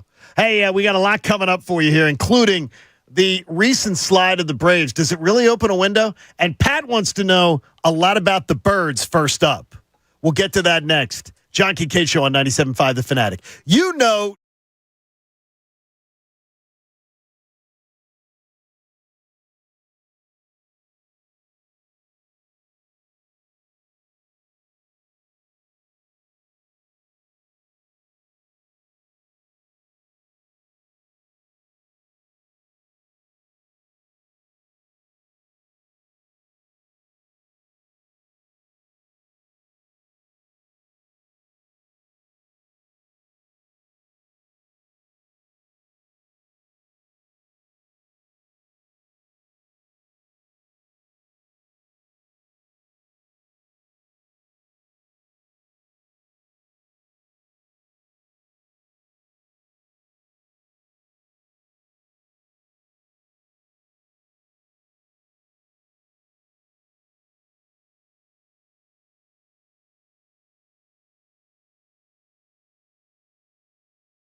John Kincade Show on 97.5 The Fanatic, Philadelphia. 7 o'clock hour of the John Kincade Show, brought to you by the BetSpark Sportsbook app. Odds, bets, slots, and games all coming together in the palm of your hand. Bet sports and play your favorite casino games for real money. You got to be 21 in Pennsylvania, Jersey, or Ohio. Gambling problem? Call 1-800-GAMBLER. By the way, Ricky Bo called in, and he wanted to clarify. He was talking about Bob. Now, I questioned him on that. He said he was 20 years older than the person who was challenging him. And I know Bob is youthful. He has that youthful enthusiasm. Yeah, but I think that's Ricky not may the have been case. spinning it. You do have a youthful enthusiasm, though. That is. I think you do, don't you? Oh, yeah, absolutely. I think you have a do. youthful enthusiasm. I'm as immature as it comes for a Right. person my age, no question. No, but you enjoy activity. You like getting out. You like doing stuff. You're not a sit around. You're not sedentary. No, I think like of life. you as right. I think of you as a youthful enthusiasm. Always looking for something to do. Yes. Even yesterday, like I said, I was the girls were out getting their nails done, so just Tommy and I were home, and it was raining and stuff. And I'm like, my mind is, I'm antsy. I can't just sit and watch TV. I just can't. I So don't know. what'd you and Tommy do? So play a game I or went something? no. So the rain let up. So I went out back to kind of like, just fix the yard and clean up the things that had come down during the rain. You And then, guys got it heavy yesterday, by the Oh, way. yeah, we got a lot of rain yesterday in a quick time. Yeah, it was, but it wasn't all that bad with the thunder and lightning. No, it was wasn't just that really bad. hard rain. Yeah. That's good because it's helping. Well, the kids It's helping. across the street are away for the week. They're down the shore, so like. No if hoops? I have some energy, I can't go out and pitch to them. I can't go out and shoot ball with them. I throw them pop-ups and all. I can't do it because they're away. That sucks. I know. It's like my friends let's left air town. out our dirty laundry. I have a little bit of an issue. Yeah. During that last segment that we were talking about Ricky and the Right. Connor battle, and Bob justifies why we have never seen him play basketball. I'm old and I'll let you have that one, but yet he's whining on the air about not being able to play basketball and pitch, which he does quite a bit to the kids across the street. What's your excuse? Why haven't we seen you hoop? They're 10 and 14. Okay, they're probably bigger than me. Why haven't we seen you hoop? I don't know, Pat. The game hasn't broken out. Let's I don't go. know. Check ball. This internal battles amongst staff here. Like Patrick Beverly say. Check ball. I got to say, it is interesting. The little battles that are emerging here at the Fanatic, I do say I enjoy it. I see a lot of how do I put this? A lot of Connor and me, or a lot of me and Connor when I was his age and playing softball and playing in 3 basketball leagues and doing all that stuff. Yeah, I had that same energy. Like I would sit around at work and write down our lineup for the softball game that night or whatever. Like I was into it too. I wouldn't totally see you understand being where as he's at. boastful though. Were I you? never. No. That's not part of your DNA. No. That at least I've seen. But maybe 25 years ago was it there? No. I I can't always, imagine. even when I was, I'll never forget this. I was at a foul line in an important game my sophomore year in high school. And the thought that went through my mind, and it's a packed gym and it's your rivalry and stuff, and there's 30 seconds to go, was don't look at the moment now. Look at the moment that you make these free throws. The story's going to be about you, or your name's going to be in the paper tomorrow. People will praise you without you looking for it. Not that I looked for praise, but if you do something well and you keep your mouth shut, I think it's better to get praised on it than boasting about yourself. Betty said SPS. My mom had one of her favorites was SPS. She said self-praise sucks. That was her one of her logos in life. SPS. So if you ever did something to compliment something you did, my mom would go SPS. Yeah. Don't let somebody else say it about you. Yeah, usually the person that tells you how hard they constantly work, the hardest thing they work on is telling you how hard they constantly work. Every once in a while, it's fine. It's something different. But when you hear it time and time and time again, that person's probably in their industry, probably not that hard of a worker. I had a VP once tell me I had come in the business world, and I'm an early riser. So I liked getting in the office early and getting stuff done because I found later in the day my attention span wasn't as good. And this guy came to my office one time and he goes, if you're here early every day to, find that you work better in the quiet and everything, that's awesome. If you're doing it to try to impress somebody, skip it.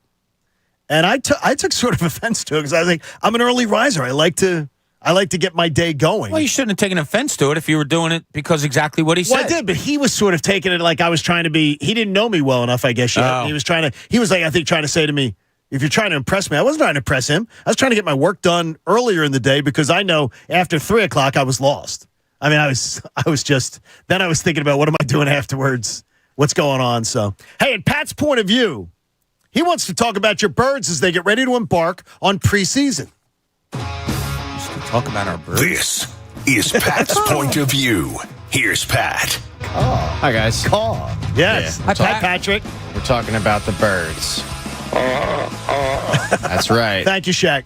The Philadelphia Eagles start the preseason on Saturday, if you weren't aware. I'm wondering, though, what Eagle are you most excited to see this upcoming season, and is it the same one that you'll have your eyes on for this Saturday?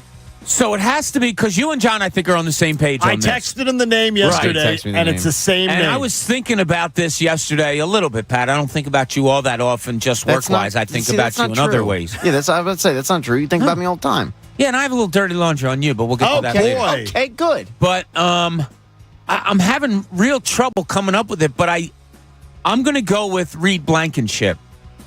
That's an interesting choice. Because it has to be somebody that's definitely going to play. Reed would be on my list of people that I'm interested to see because I do have doubts. I don't doubt him that he's going to make a solid effort at it, but I do think he could end up being a target.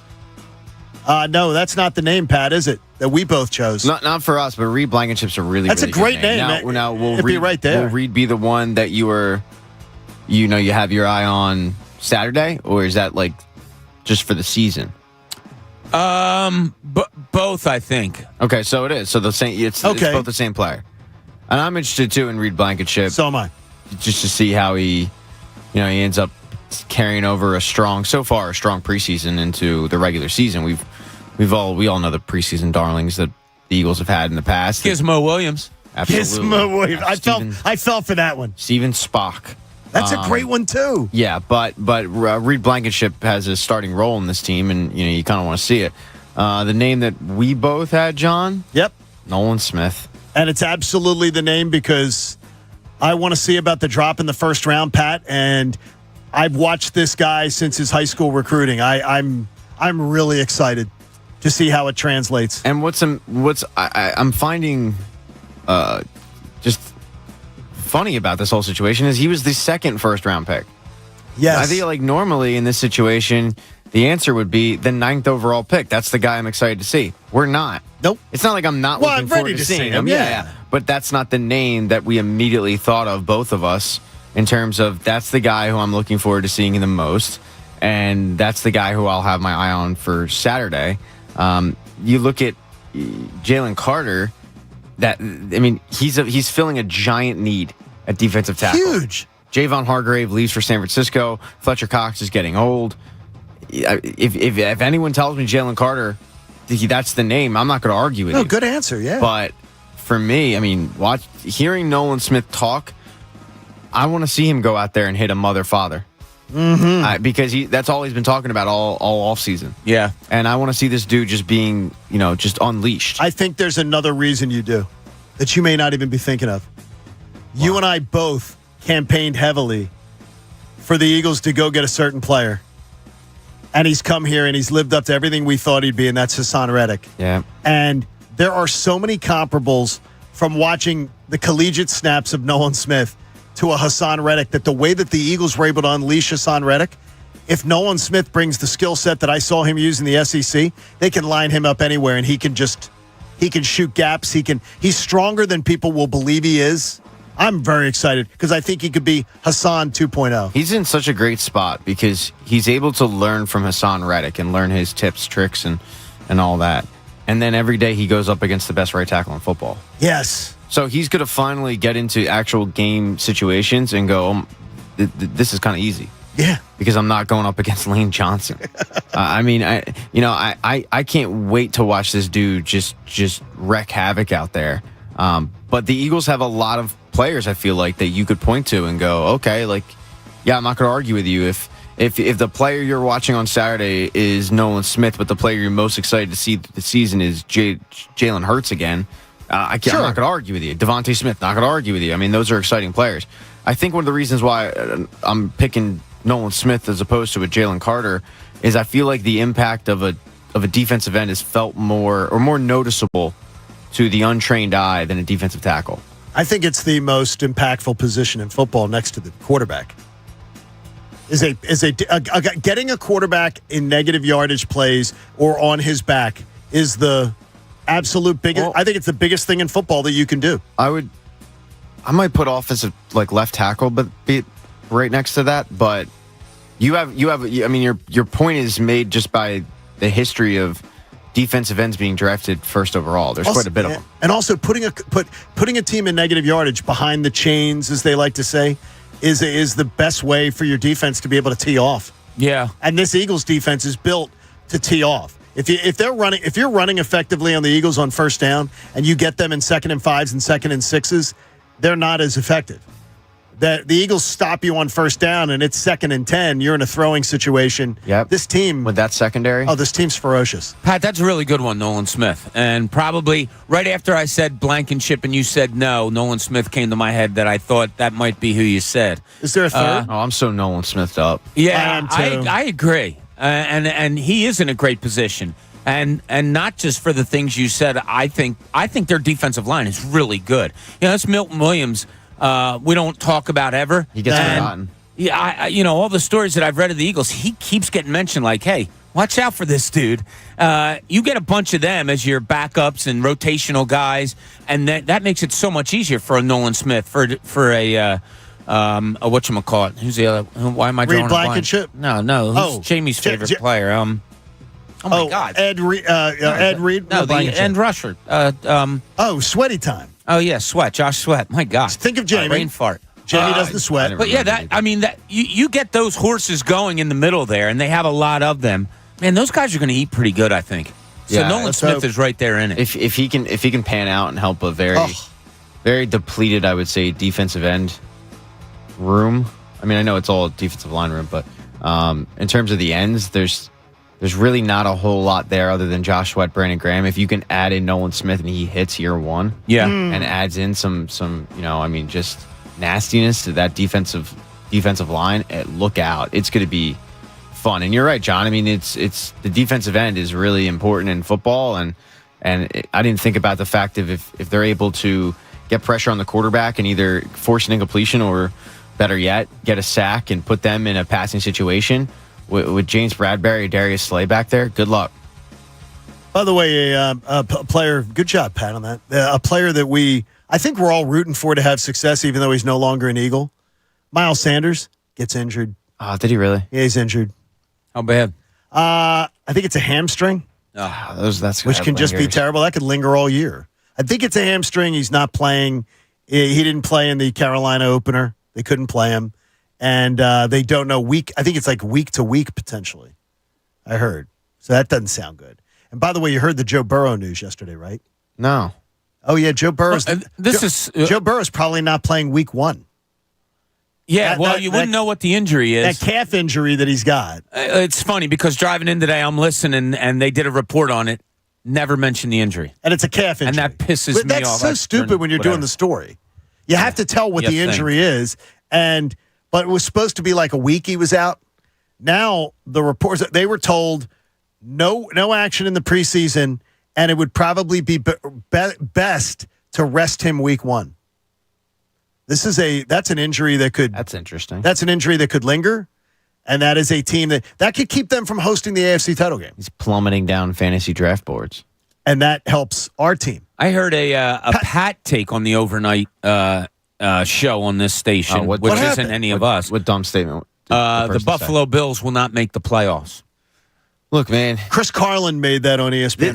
This is what you do. You make dumb statements, and you hope that no one's listening. Oh, wow. Because when it doesn't happen, you just go you just brush under the rug. I never said that. It was months ago. I was young and naive. But if it hits. You look like a genius. You do, exactly. And you have that tape forever, ready to fire off. Do you have any of those tapes? No. Oh. No. Do you have any dumb takes that never came to fruition? Plenty. Oh, okay. But we're not going to remind the people of them.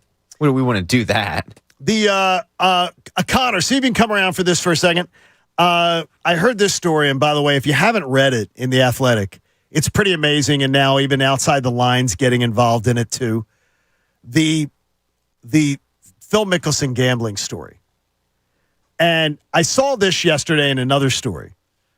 The average amount of money that exchanges hands in an amateur golf round, because they're saying golf has become one of the biggest ways that guys gamble. That next to online gambling, that guys gambling on golf courses has gone. What's number two? Because number three is guys gamble on golf courses. What's number two? What's the question? It's guys gambling in America. Just regular guys gambling in America. Number one way guys gamble is now online sports books, sports betting. Number three is when they play golf. Number three is when they play golf, which, by the way, is up from like 5. What's the second way? It's an easy. You're going to go, yes, Ozzy. You know what it is? Casinos and like table games and stuff like that. Correct. And number 4 is fantasy sports. Makes sense. Fantasy sport leagues. But gambling on the golf course has gone to 3. I guess there's a lot more people that play golf than maybe 20 years ago or whatever. The average amount of money that changes hands in an amateur golf round. They actually they polled a bunch of people and figured this out. I don't agree with the number I'm going to tell you right off the bat. I'll say $20. I got to tell you though, all the golf I played, You don't gamble with your friends? Like I mean, play like a little game? Maybe, but no, I would say 9 times out of 10, no gambling. Yeah, I don't really gamble either. I'd say $100. Pat, you have a number? Oh, I mean, I'm trying to think of you're talking the average. Yes, the average. I would go with. Bob said 20. $350. Wow, Bob, you almost nailed it. Like $13. That's the average number. Like guys gamble low money, but they want to have money on the match. Well, whether it's $5, $2, $3. Yeah, I mean, little Calcuttas or whatever. Yeah, I don't gamble at all, so I bring the average way down. You know, you could have guys that gamble a couple $100. If you ask guys like me across the board and they say, no, we don't gamble, it brings the number down. I just know. Like, I was surprised because I didn't agree with the number because I'm like, wait a minute, that sounds really low. $13. Like it's like $13. Because I think a lot of people don't gamble when they golf. Yeah. You know? So a lot of times you don't golf with friends. A lot of times you're golfing with strangers. Oh, that's true, I'm not gambling against a guy I don't know. There's no gambling at Bushwood. I figured it would be more just because golf is kind of an expensive sport. So if you can afford the luxury of not playing a municipal, but playing a nice country club setting, then you probably have some cash to throw around. That's why I went so high. I figured you got some guys throwing cash around. I didn't really expect what Bob talked about. Yeah, you're gambling with strangers at a. Yeah, I'm not gambling with any stranger in golf. Yeah, you're not. You're only doing it with people you know.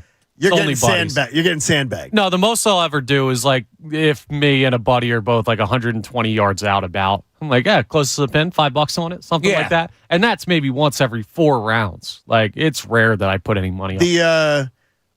We used to have a Saturday morning standing golf in my neighborhood, and we would do a $5 on the score for your teams and $5 in the not close to the pin. We would have like certain holes where there was like a side bet on that, like birdies or something. But that was it. Like it's the $13 I thought was really low though. Phil Mickelson, they have records from casinos because when you bet in a casino and you're a high roller and you have a line of credit and everything, they know how much you lost. Reportedly, Phil Mickelson has lost a $100 million plus gambling in casinos alone. But how much has he won? He's not winning. No, I know. He's taking when they're telling you he's lost. That was the first thing that came to my mind. That doesn't say anything about how much he's won. No, it does though. The casino statement that you get tells you how much you've lost or how much you've won because if you win, you get taxed on it. So he's a bad gambler. He is a really bad. That's a bad gambler. He's a bad gambler so far. It's never too late to turn it around, Johnny. Because Rory McIlroy, I don't know if you saw his comments yesterday where they asked about Phil and the gambling, all the stuff coming out. And he says, well, at least he can't bet on the Ryder Cup this time. Because even Ryder Cup. No, he can because he's not playing. Yeah, he can because he can't play. Right. But there's even the whole story is about how even his peers are all believing, he bet on the Ryder Cup. That he's been forthcoming about his addiction. But reportedly, Mickelson tried to bet $400,000 on the United States to win the Ryder Cup in 2012. And the guy who had already placed a ton of bets for him and admits that bets that he placed for him, bets that he didn't place for him, says that he wouldn't place the bet for that one because he thought that it would be one that would end up in there'd be trouble. Probably for the best. It's a good call. Well, who was the announcer that came out and said that when he was in the tower, they were Phil would come up and he'd look up to the tower and the guy that was announcing would flash up a 2, meaning 2-1 odds to make it, and you wait for Phil to give him a nod, yes or no. And then if he lost, the announcer would throw down like $20 bills to his caddy, who would pick him up and give him to Phil. Oh my gosh, the guy's, it seems, is pretty addicted to gambling. He placed 7,065 bets on football, basketball, and baseball from 2010 to 2012. 7,000 some bets, allegedly losing nearly $100 million in a 3-year period. Oof. That would have paid the Washington Nationals opening day payroll this year. He says he sort of denied the Ryder Cup allegation yesterday that's coming out in this book, saying, well, I've never bet on the Ryder Cup. He didn't answer the question. Did you try to place a bet on the Ryder Cup? He goes, well, I've never bet on the Ryder Cup, is what his answer was. But hopefully, and he's really like Rory and others have just decided he's a conflicted person. Like as far as like with his peers, I think they respect his golf. I don't think there's a ton of respect much has been shown to him lately. So Stephen Groot says it was Gary McCord. It was Gary McCord. Yeah. That just seems strange that you'd do that. That you'd be that obsessed with it. Yeah, well, I mean, like, look, he's probably not hiding it. I mean, he makes a ton of boatload of money. I can't imagine his wife didn't know that he was gambling some of it away and whatever may be going on there. Like somebody said, it's his money. Who cares what he does? Yeah, I hear you. I'm okay with that. All right. Check the just remember, Fig Jam is his nickname for a reason on tour. Yeah. F, I'm good. Just ask me. Yeah, see, I don't want to make light of this because he's open about a gambling addiction, and there's a reason why the 1-800-GAMBLER number exists. Right. It can be a very addicting thing. I'm not trying to make light of that at all. But there's something about this, if he's not, like, betting against himself, if he's, like, betting, I'm going to knock this within 3 feet with an announcer, something about that's kind of like, that's he's cool. betting on the U.S. team that he's playing on. Yeah, if I'm cheering the U.S., I'm kind of happy about cool that. to me. Yeah, exactly. Okay, all right, bro, let's go. Then you think Pete Rose should be in the Hall of Fame? Yeah, absolutely. He should be in because Pete Rose bet on his team to win. He didn't bet against them. He didn't bet against his team ever. Yeah, there are no records of him betting against his team. I don't have an issue with. Like, I don't either. I don't either. So it's but the Hunter. He seems as if there's something though with the Ryder Cup that you shouldn't be doing it. I don't know why. About the internet. I guess it's the international thing. I don't know. If it's betting on yourself is one thing. Betting on a team is sort of another to me. This is the difference between people who golf and people who are big-time golf fans. Like, people who golf are like, there's some money. That's pretty cool. People who are like, into golf, like it's their number one sport, are like, the sanctity of the game. It's such a sacred game. The Ryder Cup's this international, awesome competition. How dare you gamble on that? I don't know, man. Dan Patrick used to do a betting segment with Phil Mickelson on football. Phil Mickelson would call and tell him how much he bet on this team to win the Super Bowl every year, and this team. The year the Ravens won the Super Bowl, I think Phil Mickelson won a big bet. Because I remember Dan Patrick having him on going, I placed a big bet on because it was legal. I bet it in a sports book, and he's like, I bet a big bet on the Ravens, and he won the Super Bowl bet that year. So Rory McIlroy's dad put a boatload of money on him to win the British Open one year, and cashed out on that, and it was a great story. Like people were like, that's dad really can cool. do that. Joe Burrow's dad bet on him to win the national championship when he did it at LSU. Cashed that big. My dad used to bet on me to do nothing, scoring position to strike out. He cashed a lot. What sports book had that? I mean, he was just doing it with the opposing coach. Okay. Hey, summer starts. He knew me very well. Summer starts at Acme. Whether you're tailgating or grabbing snacks, Acme has everything you need. Acme has fresh food and local flavors. Tim McManus fills you in a lot. Here is our training camp insider. Yesterday from the best show ever. We'll hear from him on things going on around the Eagles camp. John Kincade Show on 97.5 The Fanatic. I'd like to do a shout out to a very important person in our household. His name's Bradford White.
Group station.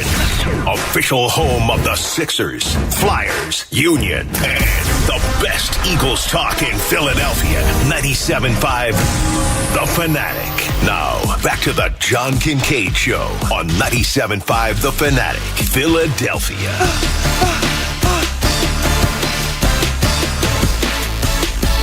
I would absolutely marry Jimmy Garoppolo.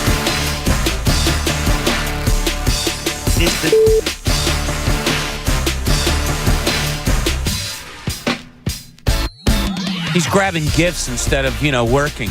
I was given gifts in the hallway. There's mail that's piling up. Jamie Lynch is with us. Hello. It's like the happiest part of our week. Jamie's here. How are you here, Jamie? I'm here courtesy of the Bet Parks Sportsbook and the app. It's the hometown sportsbook app. It's the one I recommend. So check it out, download it. Let's have some fun. Football's almost here. I can't wait. I know Austin Krell did it. Our buddy Austin Krell did something I can just figure. Haven't opened the box yet, but I'm figuring it's a Villanova hat. And I can't be rude. Somebody sends something. I guess I got to wear it. The hats are piling up. I got you a Marion hat back in the day. You got that on around. I had my Marion hat. I can wear that. You don't have to wear the Nova hat. That's trolling. He knows. No, Austin does. He knows. But he's a good man. No, thank you, but you want to hear a great Jay Wright story? No, I want to hear that. Yes, I want to hear that he kicked the puppy. This. Yeah. So my neighbor Nelson, his daughter is engaged to Jay's son, and they recently had dinner down the shore together. Nelson was a stonemason in his career, so Jay knew that. Greg Popovich's vintage wine that he has made through some vineyard is called like Stone and Hammer or something like that. Okay. He brought a bottle of Popovich's wine to dinner with him, and he said, I thought you would appreciate this as a stonemason. That's cool. How cool is that? He only gives it to his friends. That is awesome. Right? So you get to drink Popovich's private wine. Pretty cool story. That's not bad. What a guy. Yeah. I heard the other day that Jay Wright probably tastes crappy. Pat, I heard a story probably about Jay amazing. Wright the other day. They pulled over on the side of the road and he let a family dog run away.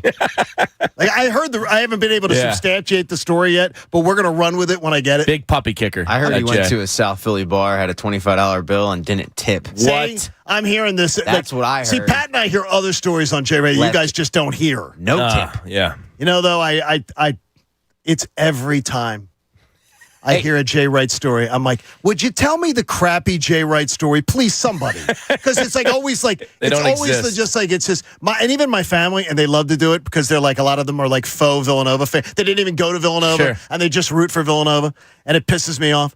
And they'll just be like, yeah, she ran into Jay Wright, and he changed her tire in the middle of a gang war. Jay got out of his car and shielded her while he was fixing his tire with the other arm. There's always a story about Jay Wright. I met Fran Dunphy the other day. And Fran Dunphy, I bet you Fran Dunphy does everything that Jay Wright does. Probably. Yeah, speaking of Fran Dunphy, we got to give our condolences. He lost his brother, Den, this week. Den is just such a great, great guy, somebody you see all over the place. And he passed away earlier this week. So our condolences to the Dunphy family and to Fran. You couldn't go to one of Penn's games, Temple's games, now LaSalle games without running into Den. And he's such a good dude. He's going to be sorely missed. I thought he was I met him at the event when Cuz did the show down in the city. At the bar. The chemo brain kicking in. The old one. Jake Dunphy's always around, too. And Jake's always around. Yeah. Jake's fantastic. Yeah, That's really, it's just unbelievable. Yeah. Unbelievable.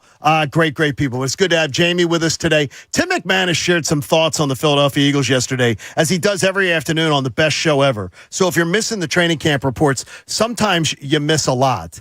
And it was interesting to hear some of the things. Pat, let's hit the first one of yesterday, Tim McManus on with the best show ever. 6 would be the number that jumps in my head, is what would be kind of normal for the amount of cornerbacks to be on your roster. And so you already have Bradbury, you got Slay, you got Maddox. Job, for me, is going to be that number 4, and he had another good day today. And then McPherson would be the next guy in. I think it would be tough to cut Keely Ringo, the rookie out of Georgia. He has had some good moments and some not as great moments, like up and down as you would expect from a rookie, but there's promise there. And I don't know if you would be able to cut him. And it's a pretty solid group, and the majority of the spots are spoken for. The cornerback room's crowded. But I also, though, I got a lot of questions about the quarterback room. I mean, like, this, if Job's your fourth, that gives me a little bit of concern. But there's a lot of unpolished gems, I guess. I mean, Tim's got a good eye. And I don't think he tends to be a guy who overstates things. Yeah, I mean, Job was, he made a name for himself last year, not on the playing field, but in training camp and practice. He's, one of those pedigree kids from Alabama. He's got long arms. He's athletic as hell. He fell in the draft because there was something. I forget what it was. Well, they also talk about him being that he even got out of Alabama and he was still really raw. Yeah, so he was one of those guys whose potential was probably greater than what his draft quote unquote value was. If he's fourth, I think that's a pretty good situation because year two kind of emerge a little bit, you get a chance for some playing time and really go for it. So I'm okay with that. It's risky, but what about Dak McPherson? I mean, I keep waiting for a splash from Dak. I think he's pretty strong on special teams. He is. But yeah, I mean, with the three guys in front of you in Maddox, Bradbury, and Slay, it's pretty tough to make to make waves, I guess. They better find somebody that can back up Maddox because his injury problems are starting to get real serious. It seems like every year he's missing three significant games, 4 games. Yeah, so hopefully you find somebody, a slot guy that's just good enough to step in for him because I just anticipate injury with him. And that is the one where that would give me some concern with a little bit. And also about how Jalen Carter is pushing. Let's hear this one. They have Jalen Carter as the number 2 defensive tackle behind Jordan Davis. So they have Fletcher Cox and Jordan Davis as the starters, which goes in line with what we've seen all training camp long. But you have Jalen Carter getting a nod over Marlon Tuipulotu. And so that's at least noteworthy, and certainly everybody expecting him to be a part of the rotation. Well, I'm glad to hear that he's even pushing. Because it's just they're quickly learning. They rotate so much. What would you, if I set snaps number for you right now, Bob, Jamie, Pat, for Jalen Carter? If you would guess for the year, snaps per game. I would guess 26. That's right around where I'm at. I was going to go percentage, and I was going to go somewhere around 38 to 40%. Yeah, that probably sounds about right. Yes, 22 snaps. Yeah, I mean I would be happy with that because of their rotation, but I really was hoping he takes a lot of snaps away. Not a lot of snaps, but maybe 5 a game away from Fletcher Cox. That's something that might develop over the year. Fresher is always better. Yeah. We saw it in the Super Bowl where they leaned on the older guys and they played their most snaps all year long, which I still think was a huge mistake. Well, that's because Jonathan Gannon was looking at infinity ledge pools for his new house on the sidelines. That's what it was? Yeah, and he forgot about the rotation. So he was on at one point you could read his lips. He said fiberglass or no? Yeah. It was bad. He was like, no, I want a real fiberglass. Yeah. During the game? His wife was sending him MLS listings, and he's just popping them up on the sideline. What was Jalen doing when he fumbled? What was the special teams? He was going, I can't believe our defensive coordinator's looking at MLS listings on the sideline of the Super Bowl right now. When they didn't cover and they let a guy get to the 4-yard line. He was probably distracted by Gannon. Yeah. They looked over his shoulder and saw the exactly an infinity pool. You get it. Infinity pool it's pretty absolutely appeal to me. It's definitely appealing, especially if you get a good view. Yeah, if you get a really good view of one. Oh, look at that mountain! I love. It's like desert out here. I love thinking of the upcoming Eagles season. We were talking about it. I'm starting to get real hype. I'm looking forward, though, Jamie, and we talked about it earlier today. The joint practices, to me, are the most interesting part of preseason. Yeah. Yeah, they are, because, I mean, it's different. Guys get, I think, energized by it. You're going up against other people. You don't want to made look foolish against other guys. And then they probably treat this more important than they do any preseason game. Nick did last year. Yeah, so... And the year before. So I think it tells you a little bit of something. It's a great move because it wipes out any chance of injury for your quarterback because everything's under control for the quarterback's most important position, obviously. It's only a couple of days. You get to see fresh faces, and it's somewhat controlled. Yes. So, I think all the players and coaches go in there saying, look, we need to get to work, but we also know what we can't have happen.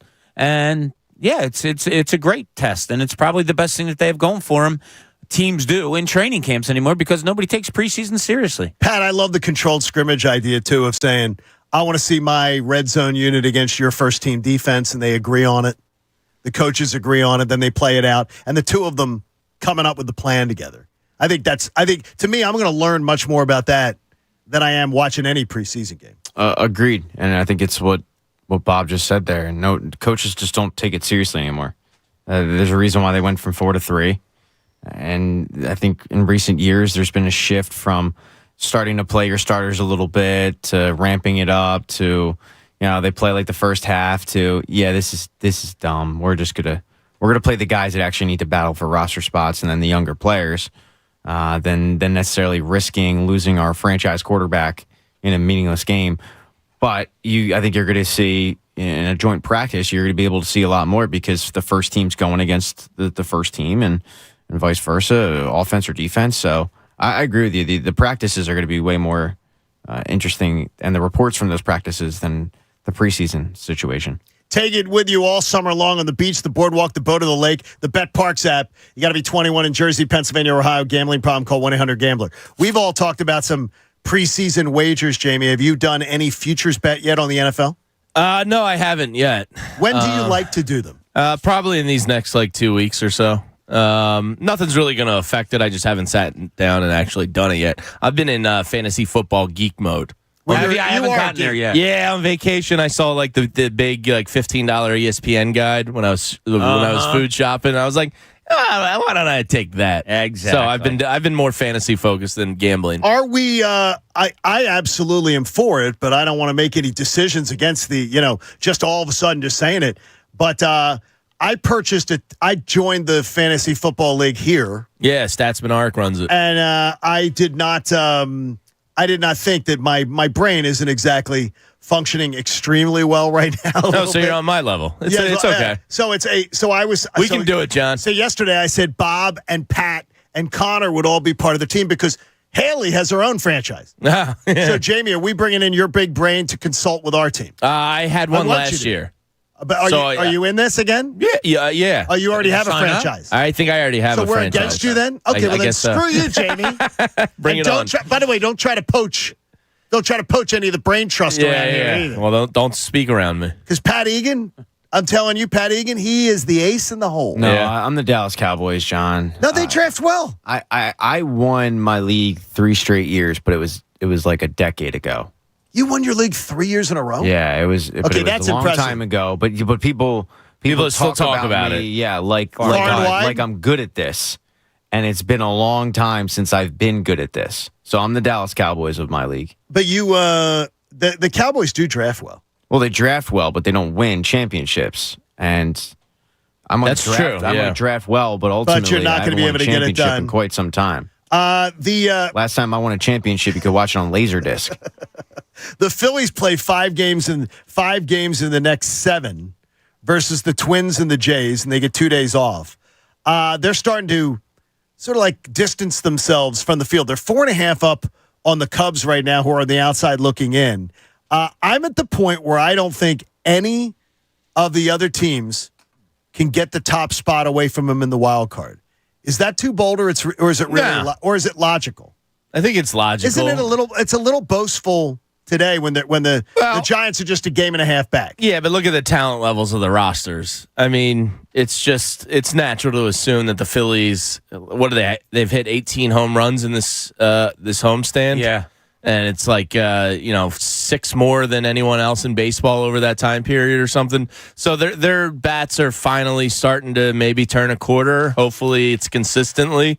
But when you just look at the talent level compared to a Cubs, a Giants, even if you want to throw a Brewers or Diamondbacks or whoever else in there. Diamondbacks have just sprung a leak. It's superior to everybody else. So they should have the top spot. Who do you, Bob? If I was to say to you right now, Phillies are getting the top spot, who's coming in here for the 3-game series of all those teams that are trailing them right now? I'll say San Francisco's coming in here. That would be a great storyline. Pat, who's coming in, do you think? I also have had San Francisco and was thinking about them coming in here with but that's more the drama regarding Gabe Kapler's return. Rob better be on point. I'm thinking Gabe's gonna be coming for him. See, I'm thinking. Well, please not with the coconut oil. Please don't use that reference. I think that I'm leaning towards the Cubs. That I think the Cubs are going to be the team. I don't want to see the Marlins. I'll tell you that. Yeah, you wouldn't want to see the Marlins in a series. Because much like the Phillies beat the Braves last year, I just think there's that no intimidation factor because Your Marlins are totally not. Yeah, we know you so well. We know we can beat you. I don't want to see the Marlins coming in here. That'd be the only team that I really care about. Because right now it's the Giants a game and a half back of the Phils. The Marlins are 4. The Cubs are 4.5, and the Reds are 4.5. I don't know that I'd actually like to see the Brewers are the team that I want to see win their division. Yeah. I'd like to see, because I think the Brewers would be the most dangerous of all those teams. And they've already come into the Citizens Bank Park and beaten. And Pat saw the last game, and it was only 112 degrees. Yeah, it was rough. That day. And he got his kid to the game like 3 hours early. Not a little rookie move. He remembered it yesterday, so we bought I bought him baseball cards at the game. And we forgot about him. We opened them up yesterday. And we were going through the baseball cards, and one of them was Peralta for the Brewers. And he goes, "We saw him play." Wow. And I was like, "I don't think so, man." And he's like, Yeah, you took me. It was really hot." And I was like, "Holy crap, I forgot they did play the Brewers that day," because my memory of the game is it was so incredibly hot. Now, next rain delay, it's Jack and Pat Egan opening up baseball cards on NBC Sports Philadelphia. It might be. I mean, they're pushing for content, so. And we should make some for them. I'll tell you what, they should give Liam Castellanos his own show. That's what they were. I'm jealous of a 10-year-old. Oh, so am I. You said that last night on Twitter. Michelle Castellanos followed me because he's 12, right? 12, whatever. I'm jealous of him. That kid's living the dream, man. It's pretty cool, man. Are you following Wes Wilson's wife yet? No, I probably should look into that. Did you watch? You should absolutely look into that, Jamie. Did you watch Liam Castellanos Pecosian right up to Wilson's wife in the red dress? Yeah, he's no dummy. He came right over. He's like, "How you doing? How you doing?" Let me holler at you. He's like, "Yeah, you follow me. Yeah, call me." Now it's not. We used to do the call me. Now it's the text me, DM me. That kid's cool as hell. What's your gram? What's the gram? Yeah. What a great summer. Yeah, I mean, he's living the life. He really is. He's probably out, with the kids having fun during the day. And I got to go to the ballpark now, watch my dad work. Goes on the road, and they, I follow his wife, in and they're Florida though. No, she travels on the road with him. I know, but she's like back in Florida. She's like back he's with got the younger kid. When he's here, right? She stays with the younger kid in Florida. No, they go on the road, the whole family. No, but she's not here. Yeah, he said during postgame that she's not here with him right now. She's in Florida. He's got him, so that's why Liam comes to the park every single day with him, because he doesn't want to put him in, have somebody else looking after him, and it's the two boys are home because mom's down with the younger one in the Florida He house. also praised the Phillies organization for allowing that, which I didn't even think of. But there's a lot of organizations do not do that. A lot of organizations would not allow him to bring his kid, and the Phillies are cool with it. Which I mean, I think we all think is pretty cool. So. Yeah. When he hits a home run and he's looking behind home plate for Liam, that's a great moment. I mean, how does that not make your heart melt a little? What was the player? There was a player in Major League Baseball that was pissed at his organization because they wouldn't let his kid in the clubhouse. Oh, it was Adam LaRoche. It was Adam LaRoche. He retired because of it. There are a lot of kids. There are a lot of organizations that do not allow. It was Arizona, right? No, it was the White Sox. White Sox. They don't. There are more organizations than you know that do not want kids in except after a game. Do not want kids in a clubhouse. I can understand that, honestly. It's a workplace. I can understand that. It's not bring your kid to work day. I don't know if Liam is, and I'm sure he gets to hang out a little bit in the clubhouse, but LaRoche's problem was like his kid was like in uniform. Yes. It was weird. Like that whole situation was. He's a strange guy. Yeah, it was different. It wasn't like his kid was watching the game behind home plate. It was like he wanted his kid to be like the first base coach. It was bizarre. And he wasn't that good of a player where he could start popping off and demanding this crap. And then he ultimately retired. I can't wait. I can't wait for another Red October. That was so awesome last year. I mean, they have serious potential, and they're just starting to kind of maybe hopefully realize it. You know what Ricky said yesterday? Phillies are winning the World Series on the show. He goes, he just throws it out there. He just like off thing. He goes, you know, I think they're going to win the World Series. I mean, this is a hot take alert. There does seem a closeness with them that seems unique. Especially after you read, I don't know if any of you guys did, but you read the story about the culture or lack thereof of the White Sox and how that place was a dumpster fire and there was just no culture set whatsoever. And a lot of players that got traded think that it ultimately led to them not doing well this season. And this team, it seems like, I mean, say what you will about Rob and all that, and I've criticized the guy too, but these guys, I mean, they play for each other hard. And no bigger example of that was last week when Trey Turner's getting the ovation and like the entire team's going nuts for him. I mean, they really, I don't know what's going on in that locker room, but they really do seem to rally around each other and go into games on a positive note. I don't feel weird looking at that no-hitter the other night and all the surroundings of it and saying, man, that might have been, Ricky comes in here the next day and says they're going to win the World Series. That might have been a turning point, a highlight, whatever you may say. That was just incredible with the families and Weston Wilson, first home run and awesome. 2 home runs that are number 200 and hot wives all over the stadium, Smoking hot dresses. Tyrone Johnson tweeted that out as soon as the game ended. Like, this is going to be the moment. Is this going to be the moment that we're going to look back on and say everything just changed at that moment? Did you see, speaking of like how cool this team is, Rojas, his comments after the game, he was like, yeah, I wanted the ball. That's when awesome. I knew it came off the bat, I wanted to catch it. That's my Well, center he catches fielder. That's everything. my center fielder. Hey, that's ours. Well, you guys have to share 'em. And my left fielder is Brandon Marsh, so let's do that. Yeah, It's not Kyle Schwarber. Book your fantasy football absolutely draft not. party at PJ's. You'll love PJ's Pub. Go to pjspub.com for details. And if you're hosting at home, score big with PJ's party packages available for order online. We got some content from Jamie coming up that I'm sure will entertain you. Plus, somebody's ripping on Wawa. You need to be spanked. Plus, John LeClair in a half hour, right, Pat? In studio? Yeah, about the That's great. half hour, 35 minutes or so. That's He'll great. be in studio. John Kincade Show, 97.5 The Fanatic. There are only 3 things that should be flushed down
No, your mic just doesn't appear to be working.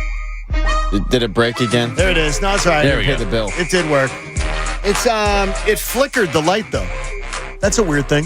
Never seen that before. It seems to be working fine now. Yeah, we paid the bill. John Kincade Show on the Fanatic. Nobody has to call Rodney.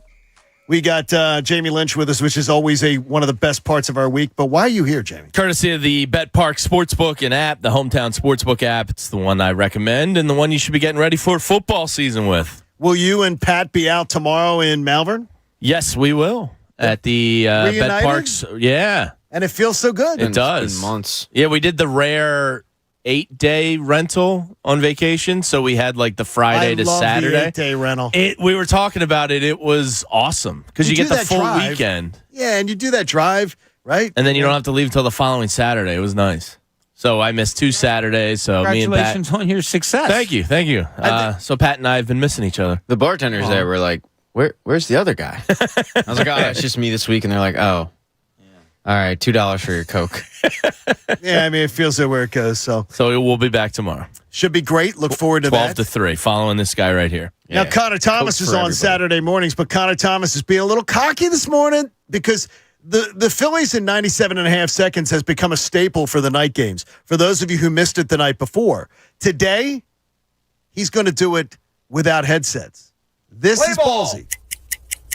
Oh, we're going. The Phillies are looking to follow up an awesome Wednesday night with a series win over the Nats, and we're also looking for a better performance out of Aaron Nola on the bump. Well, they got it. Nola blanked the Nationals through 5 innings, but the offense was slow to start for the Phils. Somehow Patrick Corbin kept them scoreless as well, despite allowing 7 walks. Washington broke through in the 6th on an Ildemaro Vargas RBI double, but in the bottom of the inning, Mr. Standing Ovation came through again. Fly ball left field. That's pretty well hit. Going back is Garrett. It is gone! 2-run home run for Trey Turner. Number 12 on the year, and the Phillies have taken the lead. Turner's hitting 7 straight now, and if he gets hot, look out. With Nola's solid night done, the bullpen settled into work, and the offense gave him some more insurance in the 7th. Hello. That one's hooked deep to left field. Garrett's going back toward the wall. It is gone! Back-to-back innings. Back-to-back 2-run home runs. This one by Castellanos. Speaking of getting hot, that's 3 homers in 2 games for Castellanos. At this point, it seems like there's only one Philly left who hasn't gotten going. Can we get JT going? Good. Fly ball right center field. Thomas going back. He's looking up. It is gone!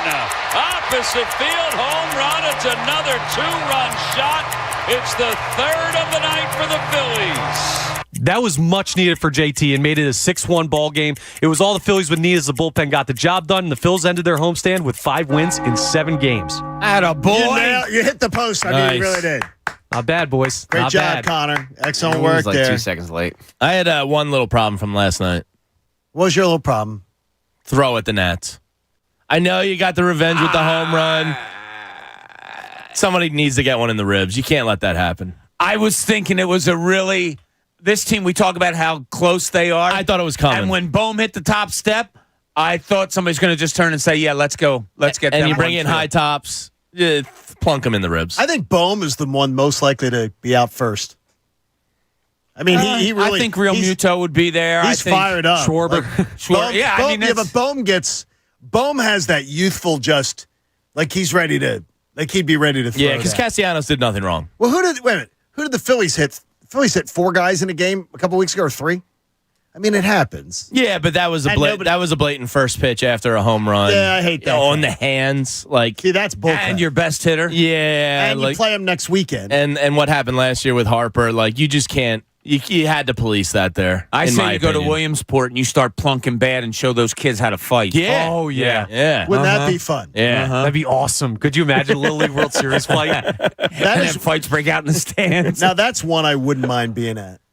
That's a game that I'd love to be at. Oh, me too. Yeah. That Williams Is the Sport media game. team still alive? Yeah, they the play media tonight. Team, the media team But plays we're talking tonight. about the Phillies play in Williamsport. Oh, yeah, I know. But the media plays tonight. They play the team they just And thumped. if they win, the media team gets to play the Nationals in one of the games of the 3-game series. They're minus 220. See, I'm in. They Ride hit them. dingers. I mean, it is that would be so great. Good luck to media tonight. Yeah. Media Borough is just amazing. It's an amazing spot. So, hey, if you want your fantasy draft to be at a hot place, go to PJ's. Visit pjspub.com. And if you're hosting at home, you can have PJ's cater. I was there last night. Took the fam out to PJ's Bluebell. Nice. Got the long hot burger smash burger special they had going on. Oh, my. Wow, look at you. How was it? It was delightful. Yeah. The long hot burger. Now, how much? What's the pepper to burger ratio? I mean, it covered the top, but when you kind of stew a long hot, it doesn't really get that hot, in my opinion. So you think it beats it down a little bit? Yeah. So it wasn't like overly spicy at all. See, I love the spice. I love They took long the hot. seeds out. That's what you're saying. I think they just long hots to me are never that hot. No, I don't think so either. Yeah. But they are tasty. They got a bite to them, but they're not like hot. Hots. Oh, that's some of the best snacking you can do. I was telling Bob, I said the smash burger concept to me, I think there's more flavor to it. They're so good.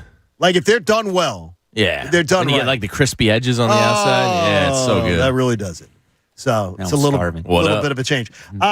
Jamie, you had something for us that you wanted to add to the show today, which I think is great. It's great. We always love having you. It's the linchpin. Yeah, Ken Rosenthal was kind of getting roasted yesterday on Twitter for his article because he said basically this isn't the Philadelphia I know. They've become a softer fan base. I believe he said softer than a soft pretzel was the line that kind of triggered some people. And for the people that don't know, Ken Rosenthal went to Penn and spent some time in Philly. He started working in South Jersey, so he knows the area pretty well. Why? He's right. It's not a bad thing. Why is everybody getting up in arms about it? This is such an old school hoagie mouth thing. We've become a better fan base over the past 10 or 15 years. There's been a distinct change, I think, in the way sports are talked about. Maturity. Yeah, I really think so. Like, Ken Rosenthal was right. It doesn't mean it's a bad thing. And then the guy viral last night goes, in the stands with the double bird at the Nationals players. And it's like, well, there's Philadelphia. But that doesn't happen anywhere else, of course. Like you go to a Dodger game, you get knifed in the parking lot. But for the most part, I mean, we have seriously. become a softer, better fan base, though. It's not a bad thing. We are a better fan base. I saw people taking umbrage with Ken Rosenthal's story, like, screw you, Rosenthal. I was like, well, he's right. Wait a minute, though.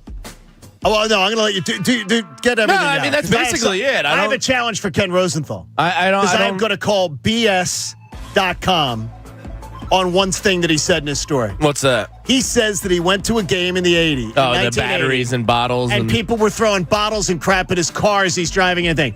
I will challenge Ken Rosenthal. Well, wait. I have a challenge for Ken Rosenthal. My cousin is a lie detector expert. He conducts them for a living. $1,000 to the charity of Ken Rosenthal's choice if he can pass a lie detector on that story. Because that lie detector story is complete crap. I don't know. He did not pull into a parking lot. With New York plates? People were pelting the car with batteries but bull crap. Well, nobody keeps batteries. That is such a BS story. I don't know. And I can buy that. $1,000 to the charity of his choice if he can pass a lie detector test that story happened. Because that is a load of crap. It didn't happen. The vet in the 80s with New York plates? It did not happen. I can't rule that one out. You didn't go to the vet in the 80s. You didn't go to the vet. I was there in like 91. It was 1980, he said. Yeah. That did not happen. That did not, Jamie, it didn't happen. It did not happen. I can see it happening. So you're betting on it? I can see him coming out to the car and there being beer cans all over it. No, he said he was driving in and the car was being pelted with stuff. That's bullcrap. It didn't happen. I think it could have. Yeah. No way. People had batteries on them. Stop it. Well, that's been a battery. Somebody found a battery and threw it. Oh, well, then a battery's different. That's a different story. I can see a beer can coming in hot in the 80s in the vet. Well, then no. You could see one. You could see one. You probably had a lot of guys with like Walkmans walking around listening to the game, and they just they got a pocket full of double A's. Yeah. So you're buying the story? Absolutely. Yeah, me too. Again, I want to see him take you up on it. Yeah. That did not take it up on it. Yeah, well, they should. I'd Take love me that. up on $1,000 to charity. I'm waiting for you right here. It's all yours, Ken Rosenthal. I like your angle on this, James, that he's right. I would have replaced soft with smart, though. Make the story. Maybe they're becoming a smarter fan base because being the Tommy Toughnuts fan base hasn't won you many championships. But does that imply we weren't smart before? Because I think we've always been smart. If you're saying soft, that doesn't mean you were soft before. You know what I mean? Like, yeah. I would have just replaced soft with, hey, maybe Philly fans are smart beyond what we know, that they're giving standing ovations to a guy and they got him going and they've gotten this lineup going maybe or helped get it going. And listen to the players when they speak about it. Yeah. Bryce Harper said he wished he played his entire career here. Yeah. On the same night, though, you're giving one guy standing ovation, you're booing another guy as he leaves the mound.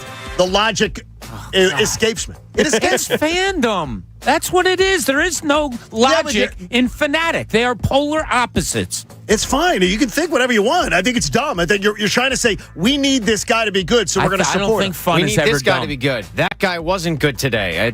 I don't know what you don't understand about this. I mean, that guy wasn't good. We didn't boo Trey. You weren't booing Trey Turner when he wasn't doing well. They were booing Trey Turner when he wasn't doing well. Trey Turner got kid gloves treatment. Okay. I mean, he wasn't getting booed. I was at games where I had a guy behind me giving him crap all game. Nick Castellanos got abused all last year. Like, we're crying for Aaron Nola because he got booed after once again crapped in the bed? Again, yes, Nick Castellanos laughed in an interview about that. He snickered because he didn't get that support last year.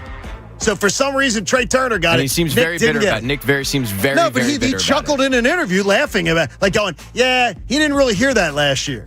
Look, it's a change, and it worked. One was a $300 million man, and the other was, a $100 million. Yeah, I mean, there is a difference. One's for 11 years, the other's for 4. Okay. I just don't. I'd say it's one guy's wearing your laundry.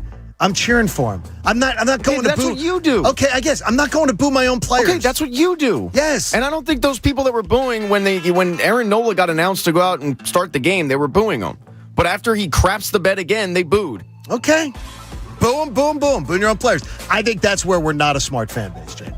I don't think the booing of your own players has still not left the logic of it. I don't think it helps. And I think you're trying to help your own players. Yeah, I mean, ideally, but the boo's never going to go away. No, we love to. This city loves to boo. I boo. Yeah, do you boo teams or do you boo? See, I'll boo a team. I usually boo effort. If an Eagles team walks off the field 24-7 down at halftime, I'll boo if I was in the stands, I would boo. But I'm not booing individuals. I don't think that game's I respect a team boo into the half. I think that's, come on, guys. We're paying big bucks here. This isn't good enough. Yeah, it's never going to go away. It's fine. But, yeah, you just can't do it. Some situations don't call for it. Remember we had the conversation last year where somebody struck out swinging. I think it was Castellanos, actually, in a spot. I was sitting in left field, and a boo took over the stadium, and I was just like, that's not really a booable event. It's a strikeout. It's a strikeout. It's a commonplace in baseball. Like, he tried, but if somebody doesn't, run out of the box or is lollygagging in the field. They're not booing guys. I noticed they're not booing guys getting picked off first often. They're not booing guys getting caught in stupid rundowns when they shouldn't. Yeah. They don't get booed. So it's like a selective, we're outraged by this, but we're not outraged by that. Yeah. That doesn't seem logical. Well, there's not much logic going on in the stands when the tall boys are flowing. How much are the tall boys going for? Oh, God. I think they're $16 or $17 down there. It's not good. It hurts. Yeah. It hurts.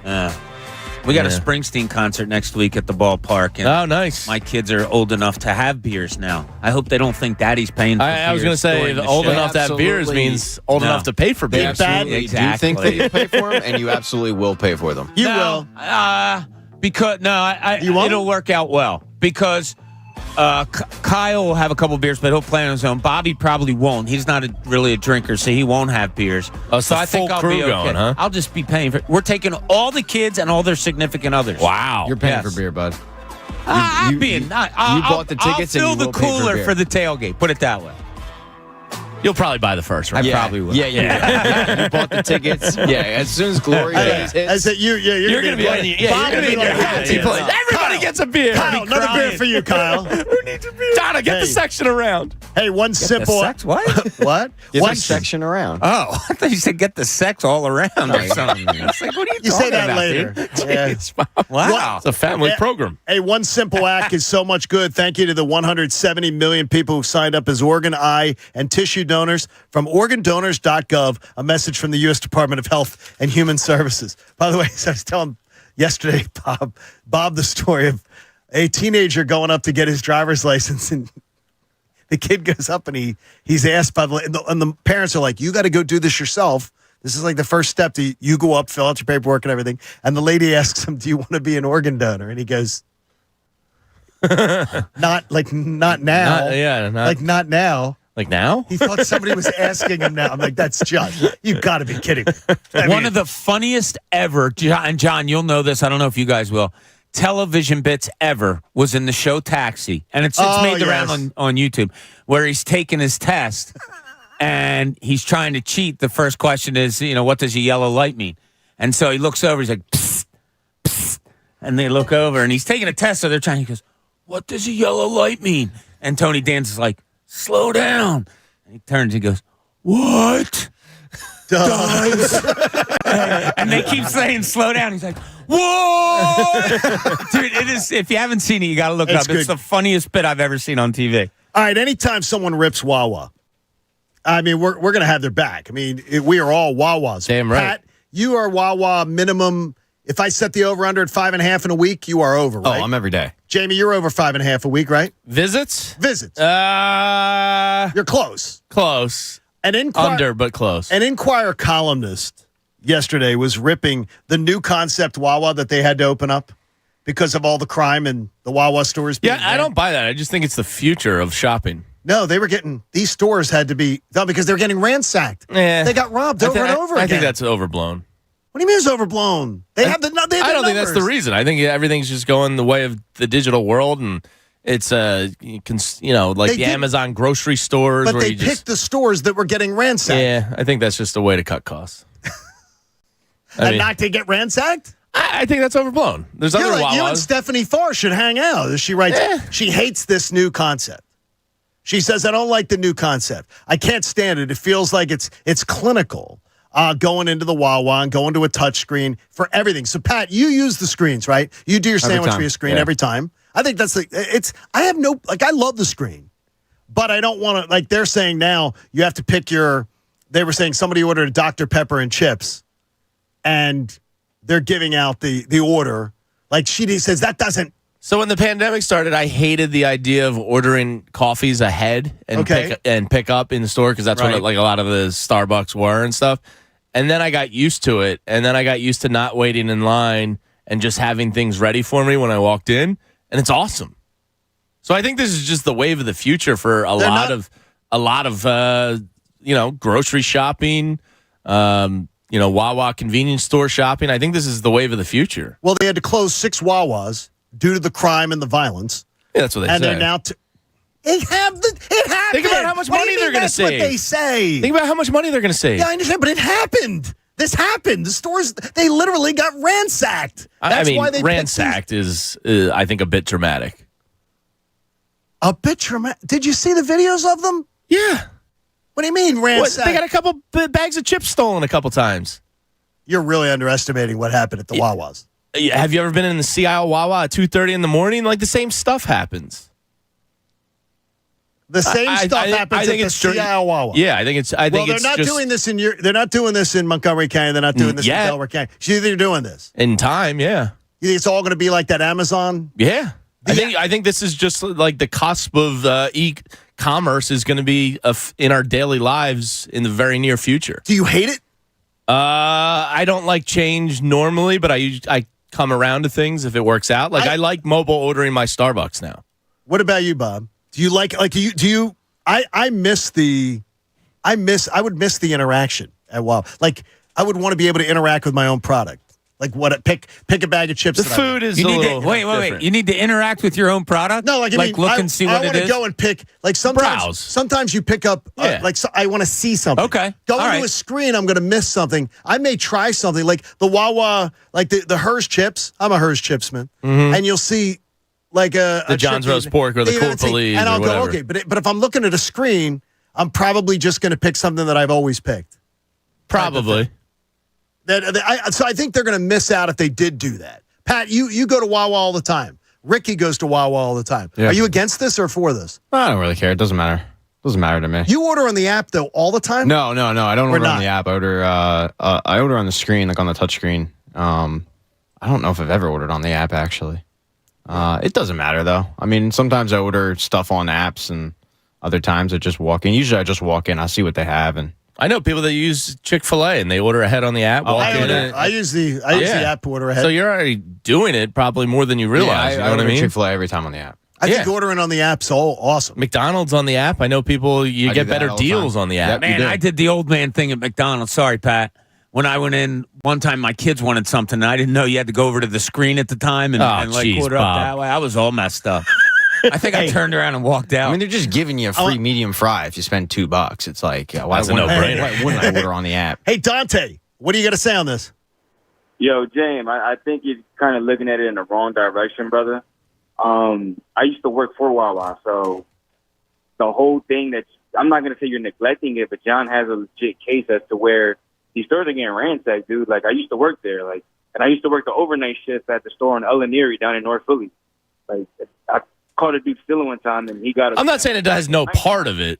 I think it's a part of it, but I just think it's more the future it's also a way to cut Gotta costs. run, Dante. I think it's a part of it. I don't think it's the overriding. Well, they were having they were having 30 to 50 people coming in at a time clearing the shelves. It wasn't one or two people coming in, and I don't believe that's ever happened at the CI Wawa. I don't believe 30 to 50. I don't think 30 to 50 people. They did wearing masks, coming in, taking stuff off the shelves, clearing. I mean, maybe I missed that story. You got to go check. You can find them online. There was a story, the one in Mayfair, and amazingly, that one didn't close. I mean, that one had like 100 kids. There was like 100 kids at the Mayfair. Yeah, but that one didn't close. They closed. I mean, so I think there is something to be said with what Jamie's talking about. It is cost cutting because they're picking and choosing when they close the store and when they not close the store. Hey, we have John LeClair coming in. John LeClair is going to join us. Did you even know that, Jamie? Just when you said it like 20 minutes right ago. around the corner. John LeClair will join us coming up. He was my favorite flyer growing up. Fanboy time. Yeah. John Kincade Show on 97.5 The Fanatic. If you're wondering about who to trust your family's comfort to, and you're wondering who we use, well, it's not the first time it's come to mind. I've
WPEN Burlington, Philadelphia, a Beasley Media Group station.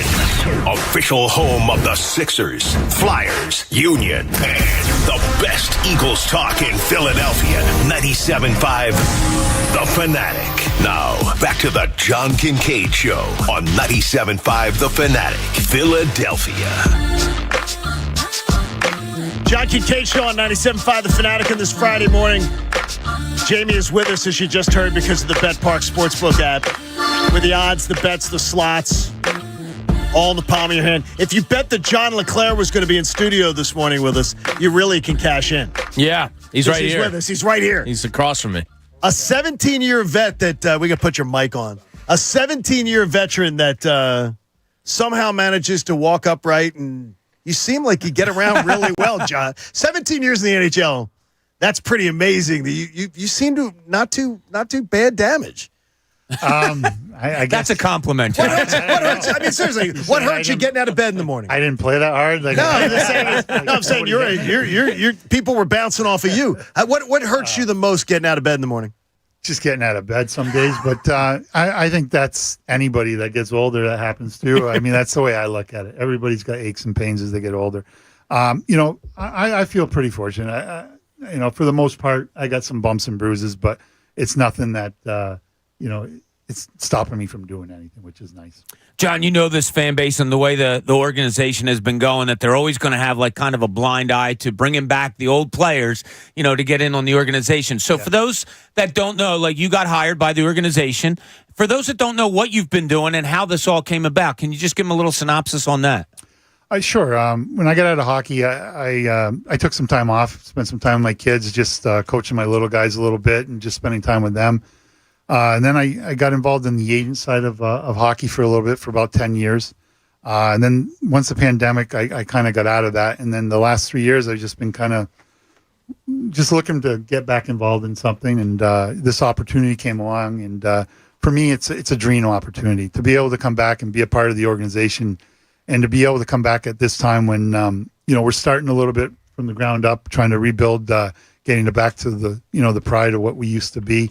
It's exciting. I can feel the excitement when I see people around town. People are excited. They see a bright future ahead for the Flyers, and I see the same thing. Keith Jones told us when he was here in studio that it was one of the things he wanted you back in that building, and he wanted your mind back in the building. What do you bring to the table? Like, what is it that Jonesy was so intent on having you back in this mix?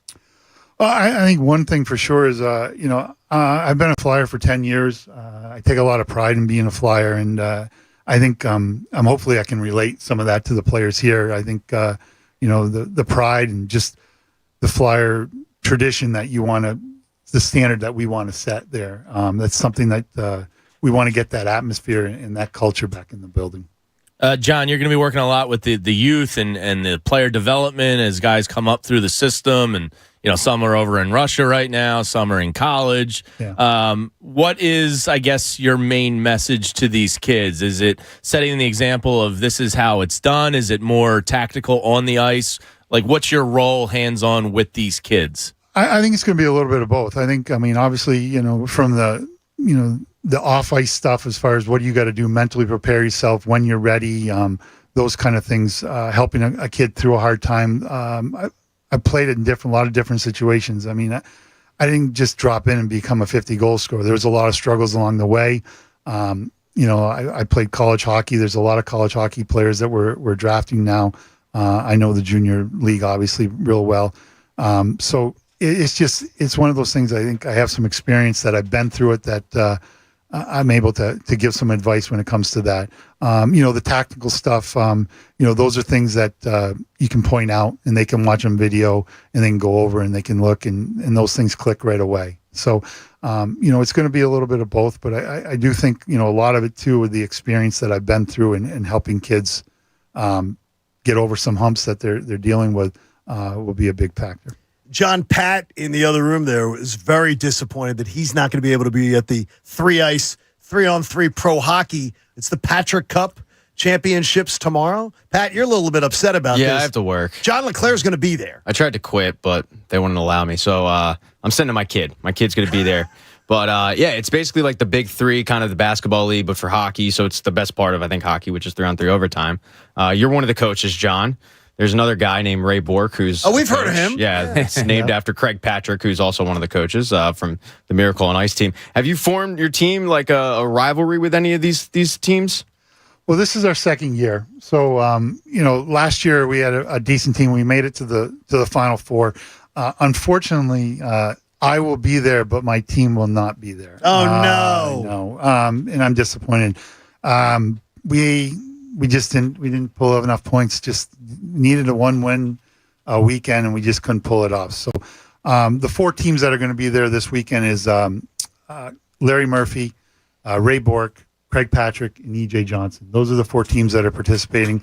The 4 coaches that didn't make it as far as teams, the Mullen, Grant Fior, Guy Carbonneau, and myself, we're going to be there cheering them on, waiting, really hoping they win.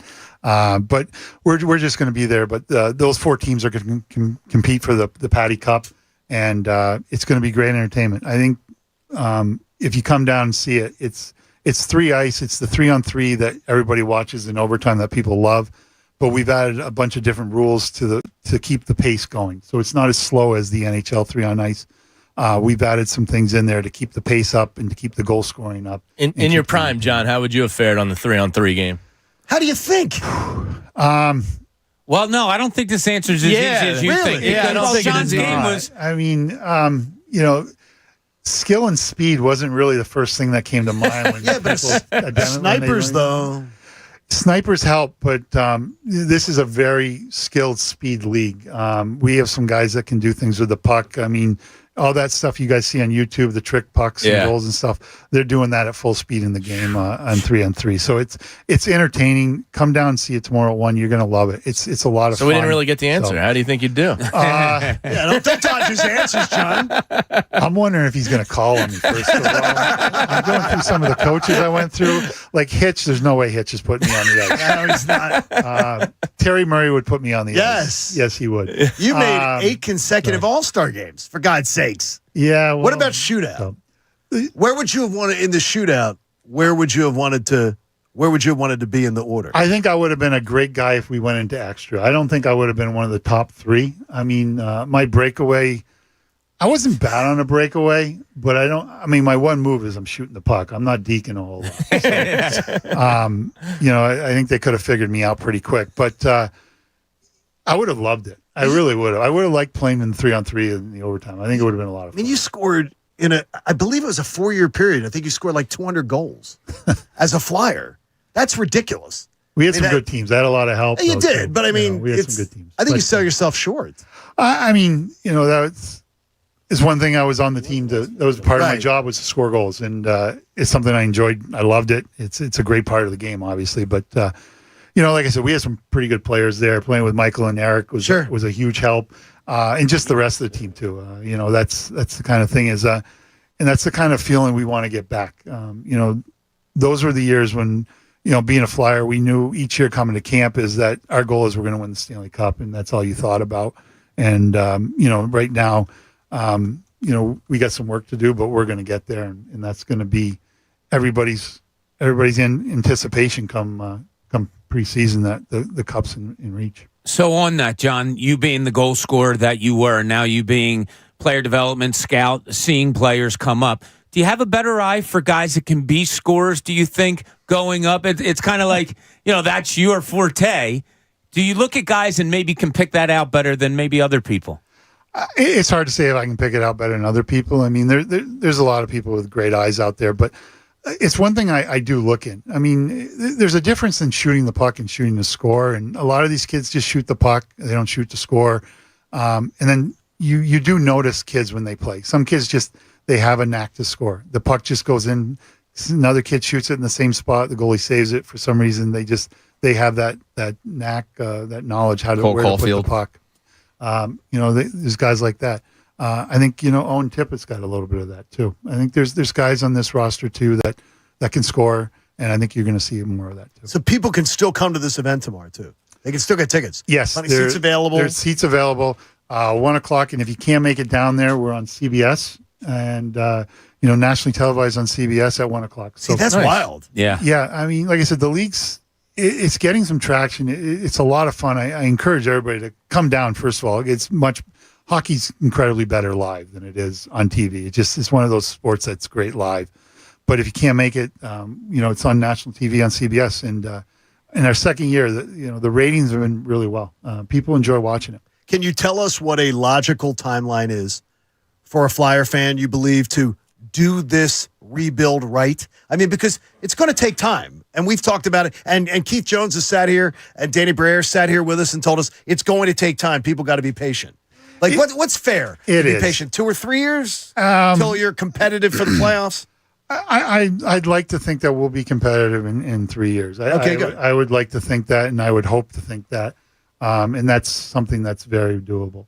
But like I said, if it takes a little bit longer, as long as we're doing it the right way, I think we're okay. John, I'm all Matvey Michkov up just because, I mean, when you get a chance for a Russian that can potentially be a 50-goal scorer in this league at pick, 7 or 8, you gotta take it, in my opinion. What's it going to be like for you guys working with him as he's over there with his team? How much communication is there going to be? Like, how does that relationship work when he's over there playing in the KHL? Yeah, I mean, we have a scout over there that will be communicating with him, and there'll be as much communication as needed. Really, he's a kid that just was so excited to be a Flyer.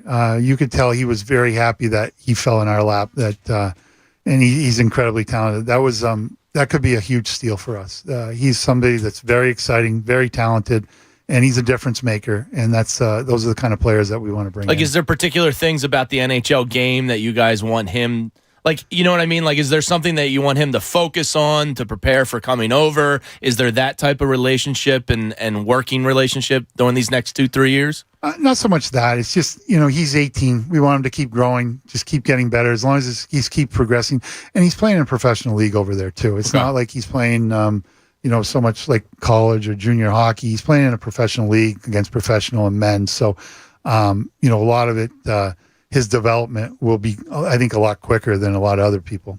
Tickets are just $10 tomorrow if you want to go and watch. And we got 3 pairs of 3-ice, 3-on-3 pro hockey to give away. So 3 pairs right now, 215-263-0975. First 3 callers will be able to attend. John LeClair put out the money for these tickets personally.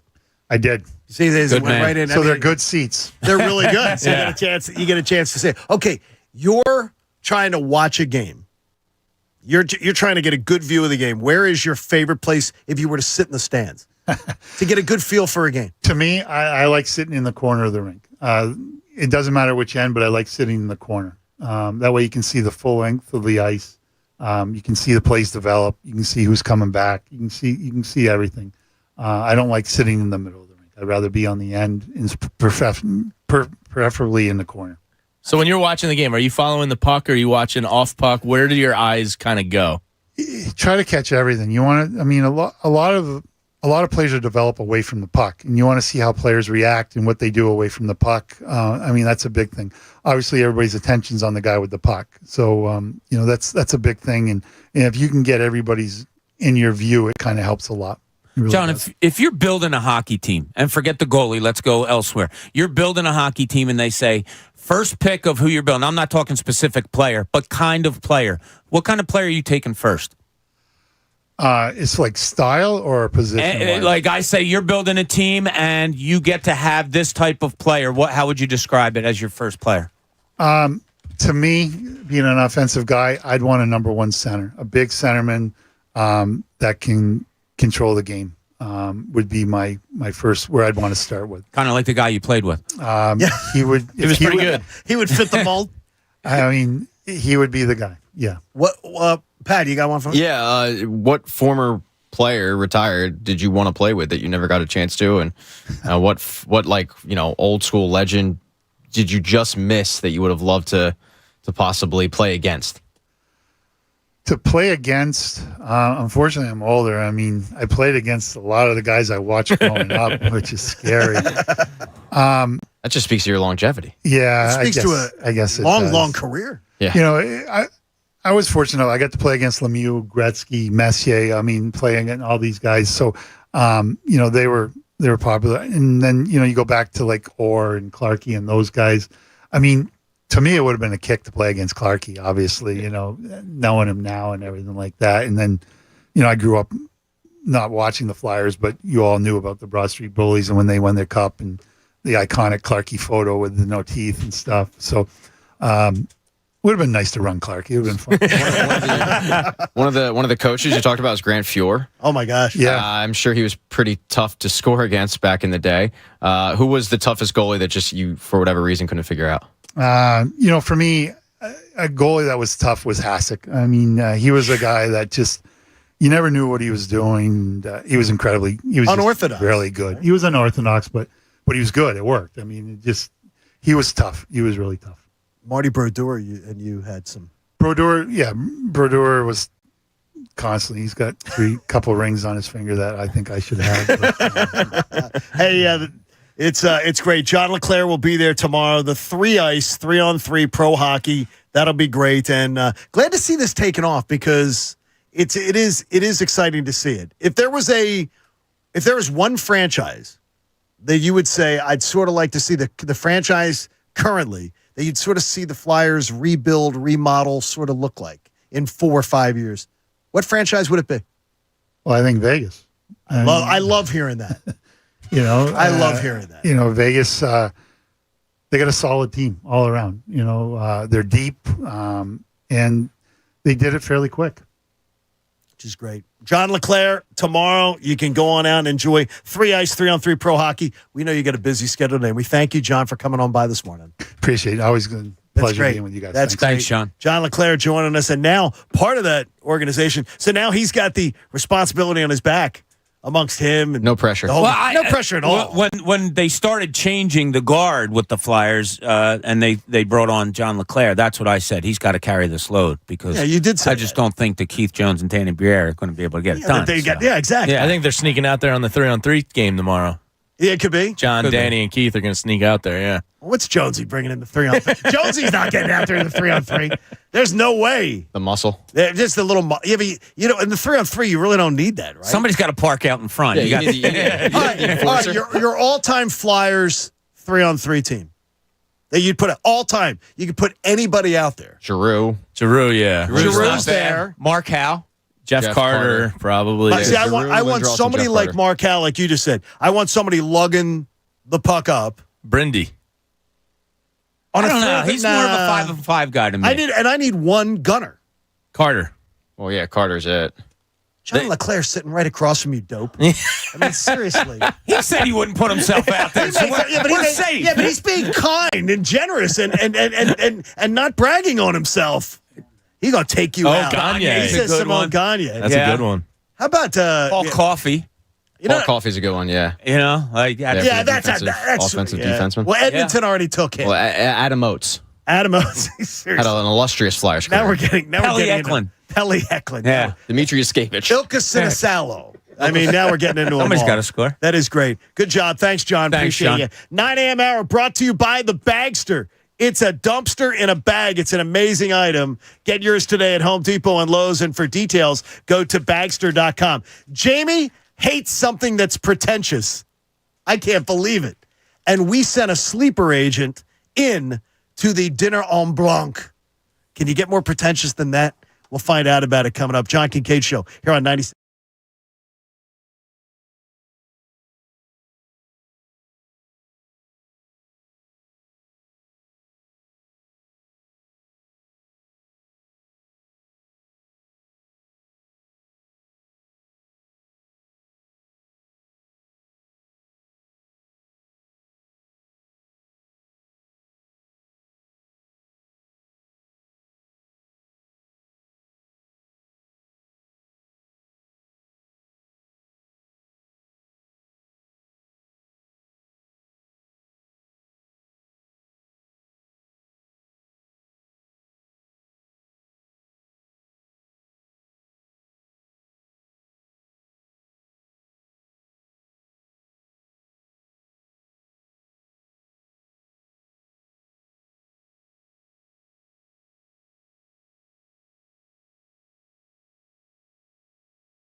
Check it out now.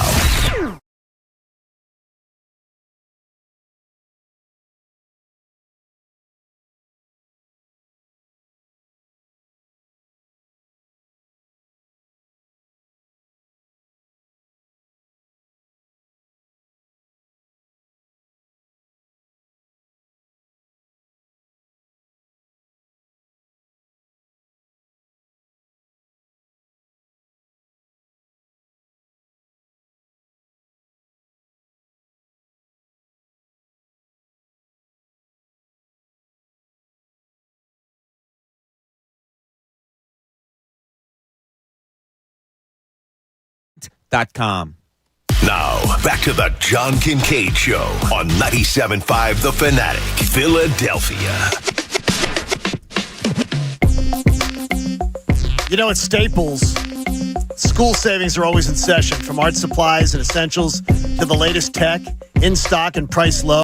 School on, save on at your local Staples store. Both of your brides' rooms stacked out for the school year? Pat, Jamie? Not even close. Oh, yeah. They're not even facing the reality of going back to school yet. Deep denial. Yeah. Like summer's still thriving in their mind, and they're not in the final 2 weeks. How about stuff that they need? Anything? Yeah, we'll put together a wish list, Pat and I. For both of you? Yeah. Definitely. Teachers always need some help. Yeah, they do. And I think the best show ever is doing an amazing job. That's good stuff. Of getting that. That's a great thing I'd to say be able to do there. Typical year, she probably goes out of pocket like $150 to $200 of like. So anything you do. Yeah, beginning of the school year stuff, which, isn't the most money in the world, but it's, it's out of pocket for your job. It's ridiculous. I mean, teachers are just, we knew this when we were younger. We know it now even more. They're drastically underpaid. I think it's a joke that they're underfunded. Yeah, because that is the non-excusable thing. That to me is the thing that's not, especially when you see like the Philadelphia School District change the reading program 3 times in 5 years and waste hundreds of thousands of dollars, and it's like, all right, well, whose back is getting scratched here? Why don't you just put that towards the buildings and supplies and funds for the teachers and kids? Well, it's like the people talking about the Sixers' new stadium and whether you like it or not. It is estimated $1 billion in tax revenue. Oh, I hope How it much happens. does that help the schools? I mean, seriously, it's like there's so many good things about it. Yeah. And not to mention I wouldn't have to drive. But I can't believe the way the teachers are underfunded. I think it sucks. It sucks. Because the kids are the ones that, the teachers can deal. They're adults, but the kids are the ones that miss out. I'm dealing with the medical professionals right now that are helping to save my life, and I love them all. And I just think I'm amazed at their energy and their excitement every day. Teachers, you guys, you're trying to round up a bunch of kids. That's like herding cats. Yeah. And then you get to like what, Jenna's trying to do and the special needs teachers and things like that. And I just can't get over it. I think there's something in their DNA. Oh, God, yeah. I've said that all my life, that people that get into education and teachers and medical profession, they were born to do what they do. I mean, it really is just crazy. I mean, it's like Pat was born to be a radio man. A radio man? I don't know if that's really the case. We're trying to find out. No, I mean, I don't know if I was born to do this. You don't think you were born to do that? I think it's born to do this. No, you were born to run, Pat. Oh, wait a minute. That's going to be next week. That's going to be next week for Coon. Be there. Hey, in Cooney's Corner, he wants to stand with Pat, not stand Pat. He wants to stand with Pat. Now, let's see what's in Cooney's Corner. I love you, Pat. That's why I want to stand with you. I appreciate that. Although you were mean to me the other day when we were texting back and forth. I was not mean to you. I was mad and disappointed in you. You gave me thumbs down. I did. So I stand with Pat on this. Stop putting Junior Marte in baseball games now. Stop it. Send him away. Put him somewhere else. Stop having this infatuation with getting him out there with his stupid pants and the shoes that look weird. Stop. Well, at least have him peg the guy last night. What's that? At least have him throwing somebody's ribs last night. I don't think they could have asked him to because he wouldn't have been able to do it. I just look. I'm not getting on this pedestal of he stinks. But look, Junior Marte, he's just not getting it done. No. And Rob Thompson does. Look, we have to admit it. He plays favorites. I don't know why. He can just go over and tell Bryson Stott you're getting 3 days off out of this week, but can never really tell Kyle Schwarber or any of the other older guys or whatever. He has an affinity to go to what he likes to go to, and we all do that in life, but he seems to do it an awful lot. Substitute teacher. And Marte seems to be that guy for him out of the pen. It's got to stop. It has to stop. Please stop. He won't focus on the run he gave up. He'll focus on the 3 Ks he got. Yes. Yeah, 3 hits, 3 Ks, because like when 45 pitch inning. Yeah, it's like your buddy who can't figure out that this girl he's dating is bat bleep insane. He's just focused on the curves and stuff. Now, good stuff. Where Bilotti hasn't been pitching well down in AAA. Brogdon, he threw his arm off because he pitched him every day. Brogdon had a scoreless inning last night, but he has not pitched well in AAA. Bilotti's pitched a little bit better. Can we just Nick do Nelson, one of those honestly, guys, should be please? your long man. Like Dylan Covey, I don't think should be your long man. I think Nick Nelson should. Nick Nelson's pitched pretty decently in AAA this season. Yes. He was your long man last season. But yeah, whatever reason, he's got his "I can't quit you" mentality with Marte. I don't know what it is. I mean, luckily that game's a situation where I don't mind you bringing him in because you're up 6-1. And did you get a little nervous? No. Oh, I did. Honestly, no. 6-1, I don't. But I have a problem when he brings him into high leverage situations, 3-2 game, 2-2 game. Now, that's when I don't like it. Justin Schuster here says Bobby has the 25th best ERA in baseball since he's been recalled. Like, come on, watch the game, Bob. What? What am I watching? I mean, Junior Marte has come in and done anything good? 25th best ERA? If that's true, okay, that's a number. But every time I see him go in there, that's a small sample size, too. We're giving up stuff. Yeah, I just, Pat, you turned me on to this a couple weeks ago when you said it, and ever since you have, it seems like every time he comes in, not good things are happening. But I'll have to look up these numbers if Justin's right, but it just doesn't seem good to me. That's picking and choosing a real small sample size. That's like saying Trey Turner's been great for a week. Okay, show me 3 weeks, show me 5 weeks, then I'll really, say, okay, he's back. He's doing the things that we expected him to do. That cherry picking stats is a little bit. He's pitched in 35 games. He's got an ERA of 5.13. Yes, but this guy's going to cherry pick, and that's my point of like looking at in every other odd numbered days since. Yeah, exactly. Since June, he's pitched like great. Okay, we have a good sample size this season. It's 35 games, and he has not pitched well. How many times is he clean? Honestly, how many times does he pitch? So I'm looking at his game log right now. He has 1, 2, 3, 4 clean innings in his last 7 or 8. Well, and keep in mind though. No, but a clean inning is one of those was. Oh no! I just went earn run clean inning. Well, no. Yeah, well, that's not. Yeah, but that's a clean inning is come on in and go 1, 2, 3. Oh, well, that doesn't happen. Or it never happens with him. He's a horror show. He did it. He did it against Baltimore on the 25th. He went 1 2/3, gave up no hits, no runs, a walk. That yeah, like he okay, that's fine. Like I can do like if you're pitching almost 2 innings, that's a pretty good number. That is a good game. It's like you throw him out there against the Pirates, he loses the game. It hasn't been great. I don't know what to say. I don't have confidence when he comes in. And if someone does have confidence when he comes in, you're full of it.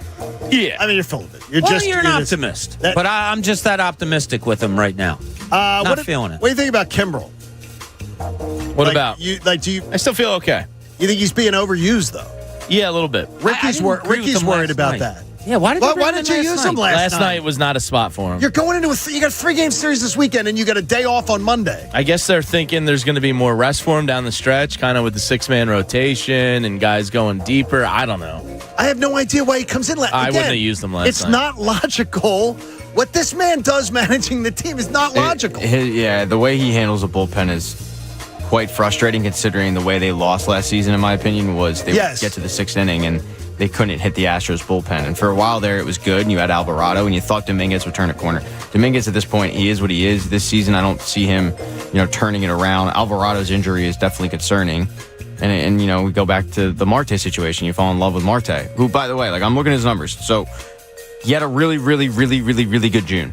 He had a 2.89 ERA. That's a nice June. Followed up with a decent July, 3.48. You'd take that. And then the other months, though, have been trash.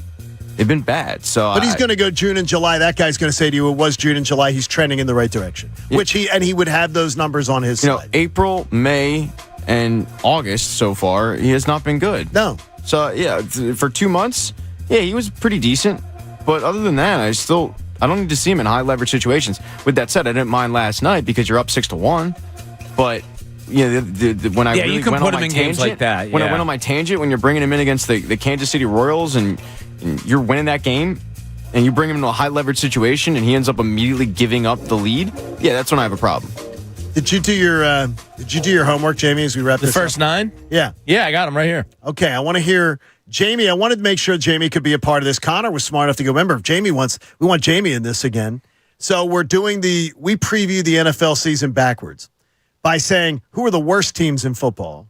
And Jamie, I wanted to see how your lists compared to ours. This was a little more difficult than I thought it was going to be, and I think I say this every year.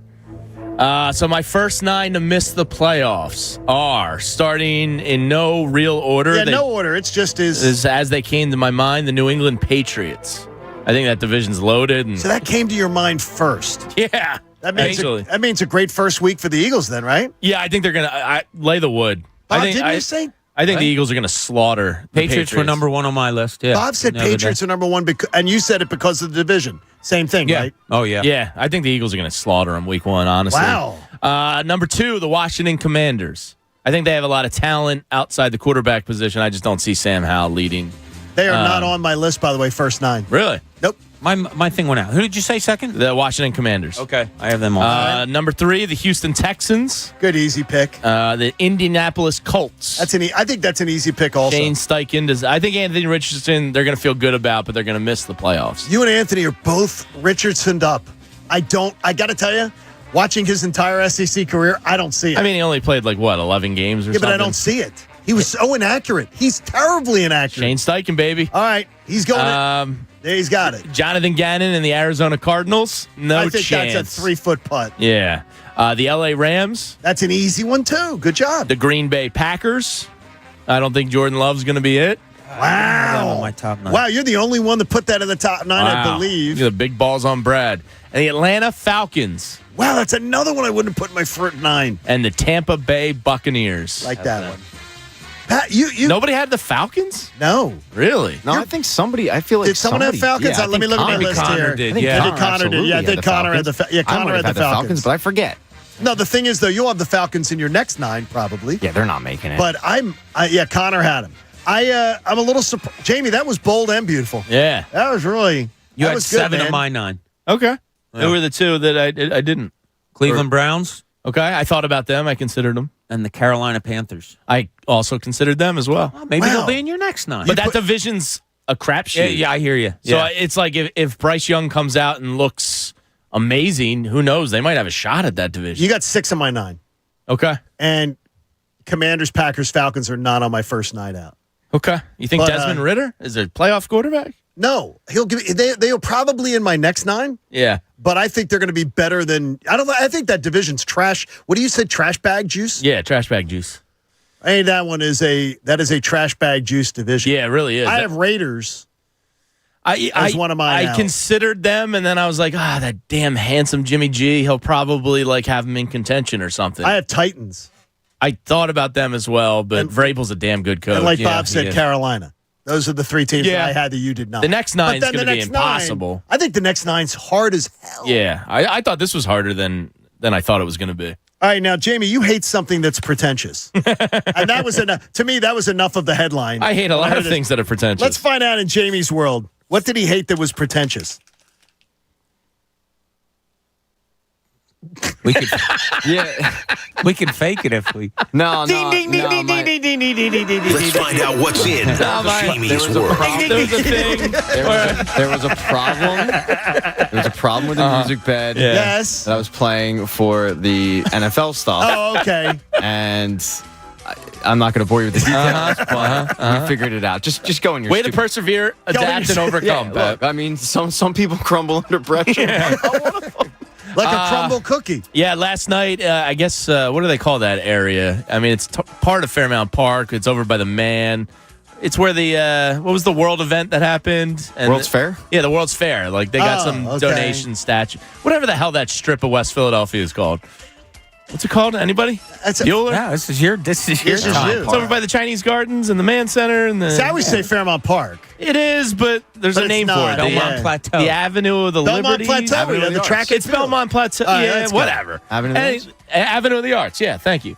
Avenue of the Arts. We got It's not that. Avenue of the Arts, was it? Avenue of the Arts, I think. Thank you for fumbling through this because no one's where you forgetting go, my Jamie? snap. Anyway, it's one of the most Good job, pretentious Pat. things that happens in town every year. I know a couple people in the building, including one that's sitting across from me, giving me the death eyes right now. One of our friends down the hall does it every year. I know some people that do it. The dinner in Blanc. Oh, en Blanc. The dinner on Blanc is ridiculous.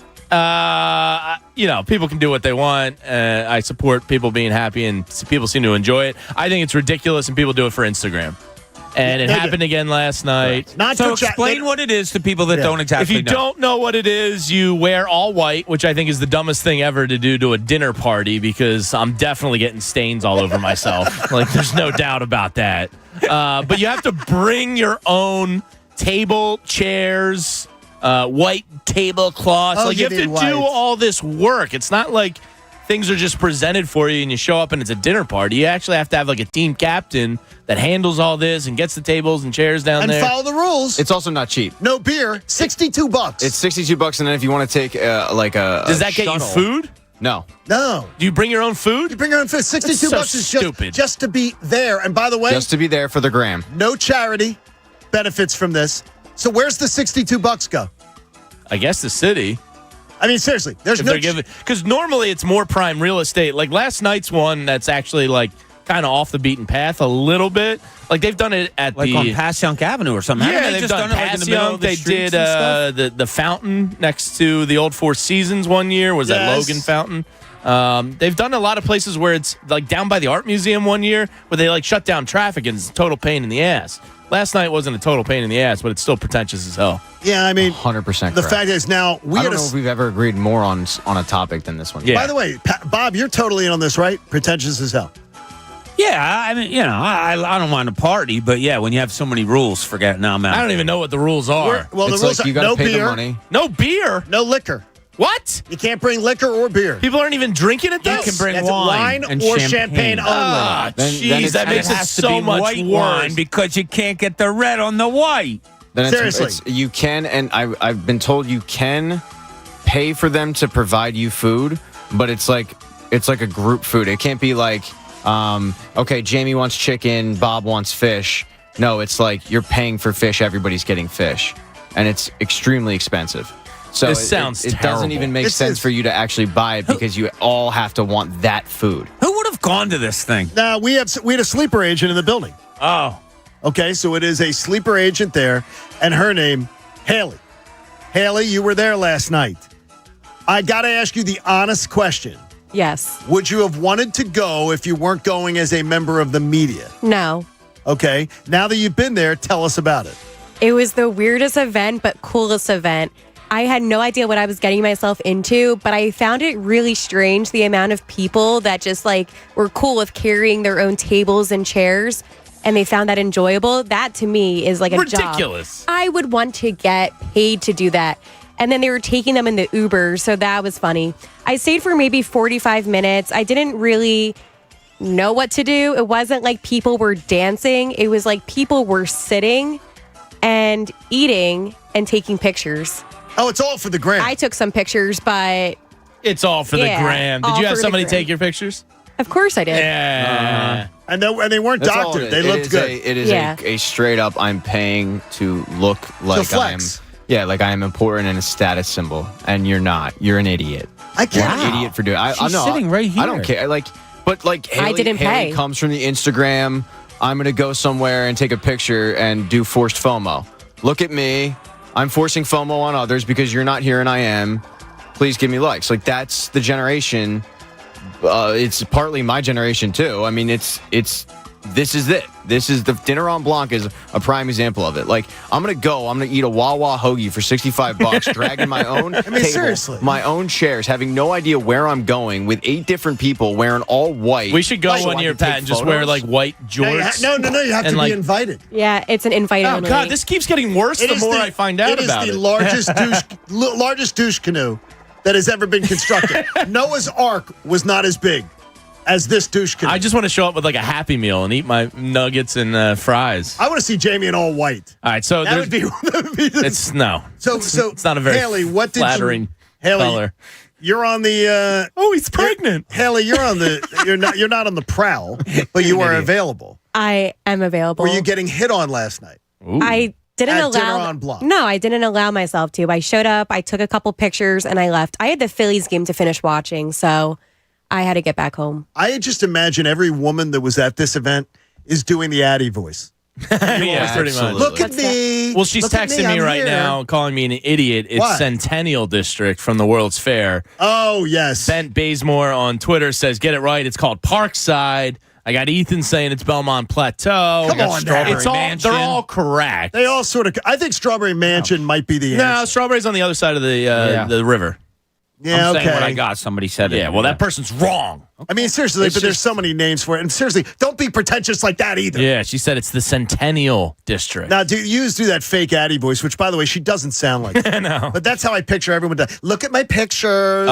We almost got divorced when we went to a show at the Man last week. Have you guys are Apple Wallet, like download your ticket ahead of time. Always. Yeah. Apple Wallet's great. So we go to the Fish concert and we get to the gate and I go, all right, where are the tickets? She goes, oh, I forgot to download them. And I was like, what? So we, of course, can't get on Ticketmaster because there's like 15,000 people in a 0.2 mile radius. All stoned. Oh, man. All stoned, trying to get in. I kept it together, but man, I was like... Jamie, I went to the Union Wrexham game with with my mother. Nice. Right, because T-Dog didn't download. She watched the show, she became a big Wrexham fan. Yeah. So we've got Jack and her godson, who's probably like 9 years old, in my back seat. Oh no! And I go, where are the tickets that I sent her 3 days before? And she goes, oh, I forgot to download them.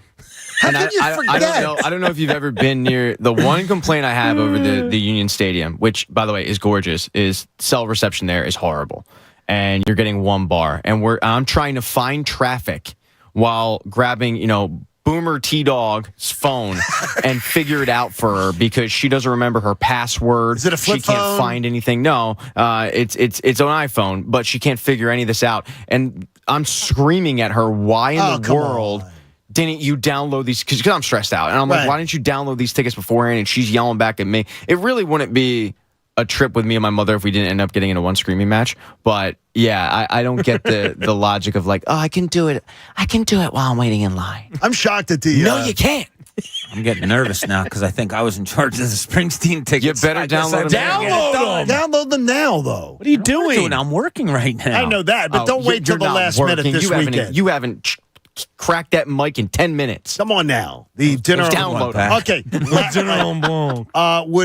I don't even think Connor would go to dinner on Blanc. I think he absolutely would go to dinner on Blanc. I think, yeah. If he got invited, do you think he would? He's single, absolutely. Yeah, but did you? I don't know. I think, there's some I'm ladies gonna just say there. this morning on the crowd didn't look like it was the crowd that you'd be like, oh man, I got to be at this event. He would Let's do put what it that Haley way. did. He would do what Haley did. He would go, I went, but I didn't pay. I was invited. He would pull that. Like, would Connor actually pay the money to do it?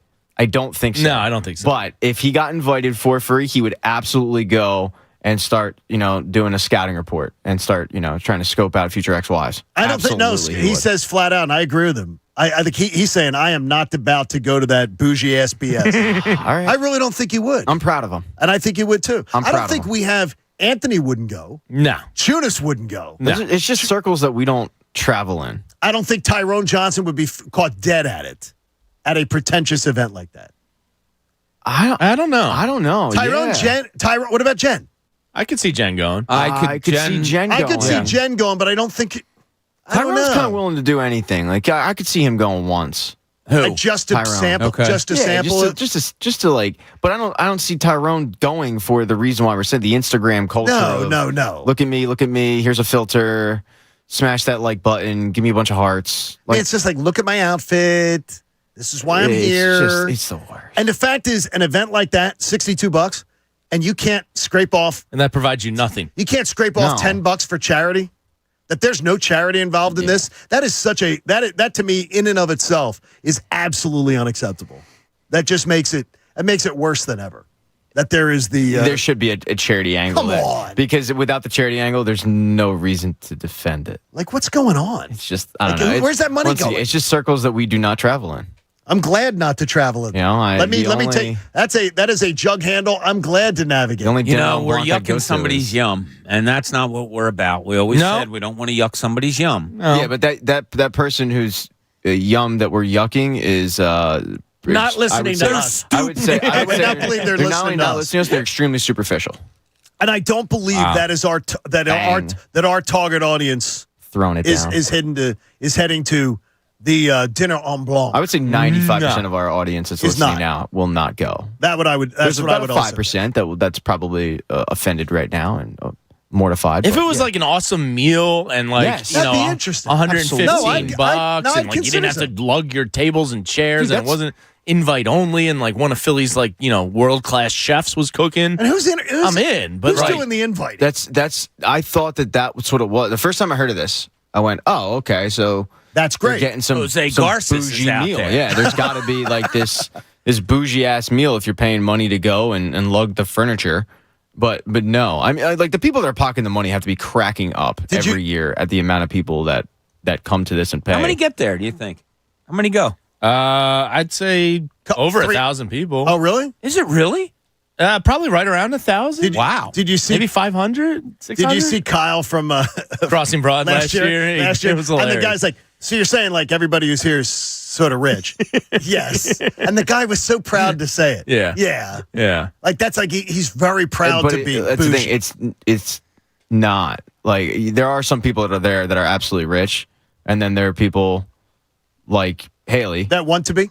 And I don't even think she did this intentionally. No, but like, Haley's not rich. She works in radio. No, she's there for. But it's the visual of look who I'm around. But Haley did good content on this, which is good to get the content as a member of the media. Haley says on our YouTube page, now tell me if this doesn't sound a little bougie. I went as a media member through my PR agency. Stop. No, but she through did. my PR agency. You went in the media. Come on. But she did though. What's the PR agency? But she did. She has her own PR agency. Okay. Lynch and Lynch Enterprises. It's out of my basement. No. Like if she wants to come back in, because I'm curious. As a media member, where'd you put your info?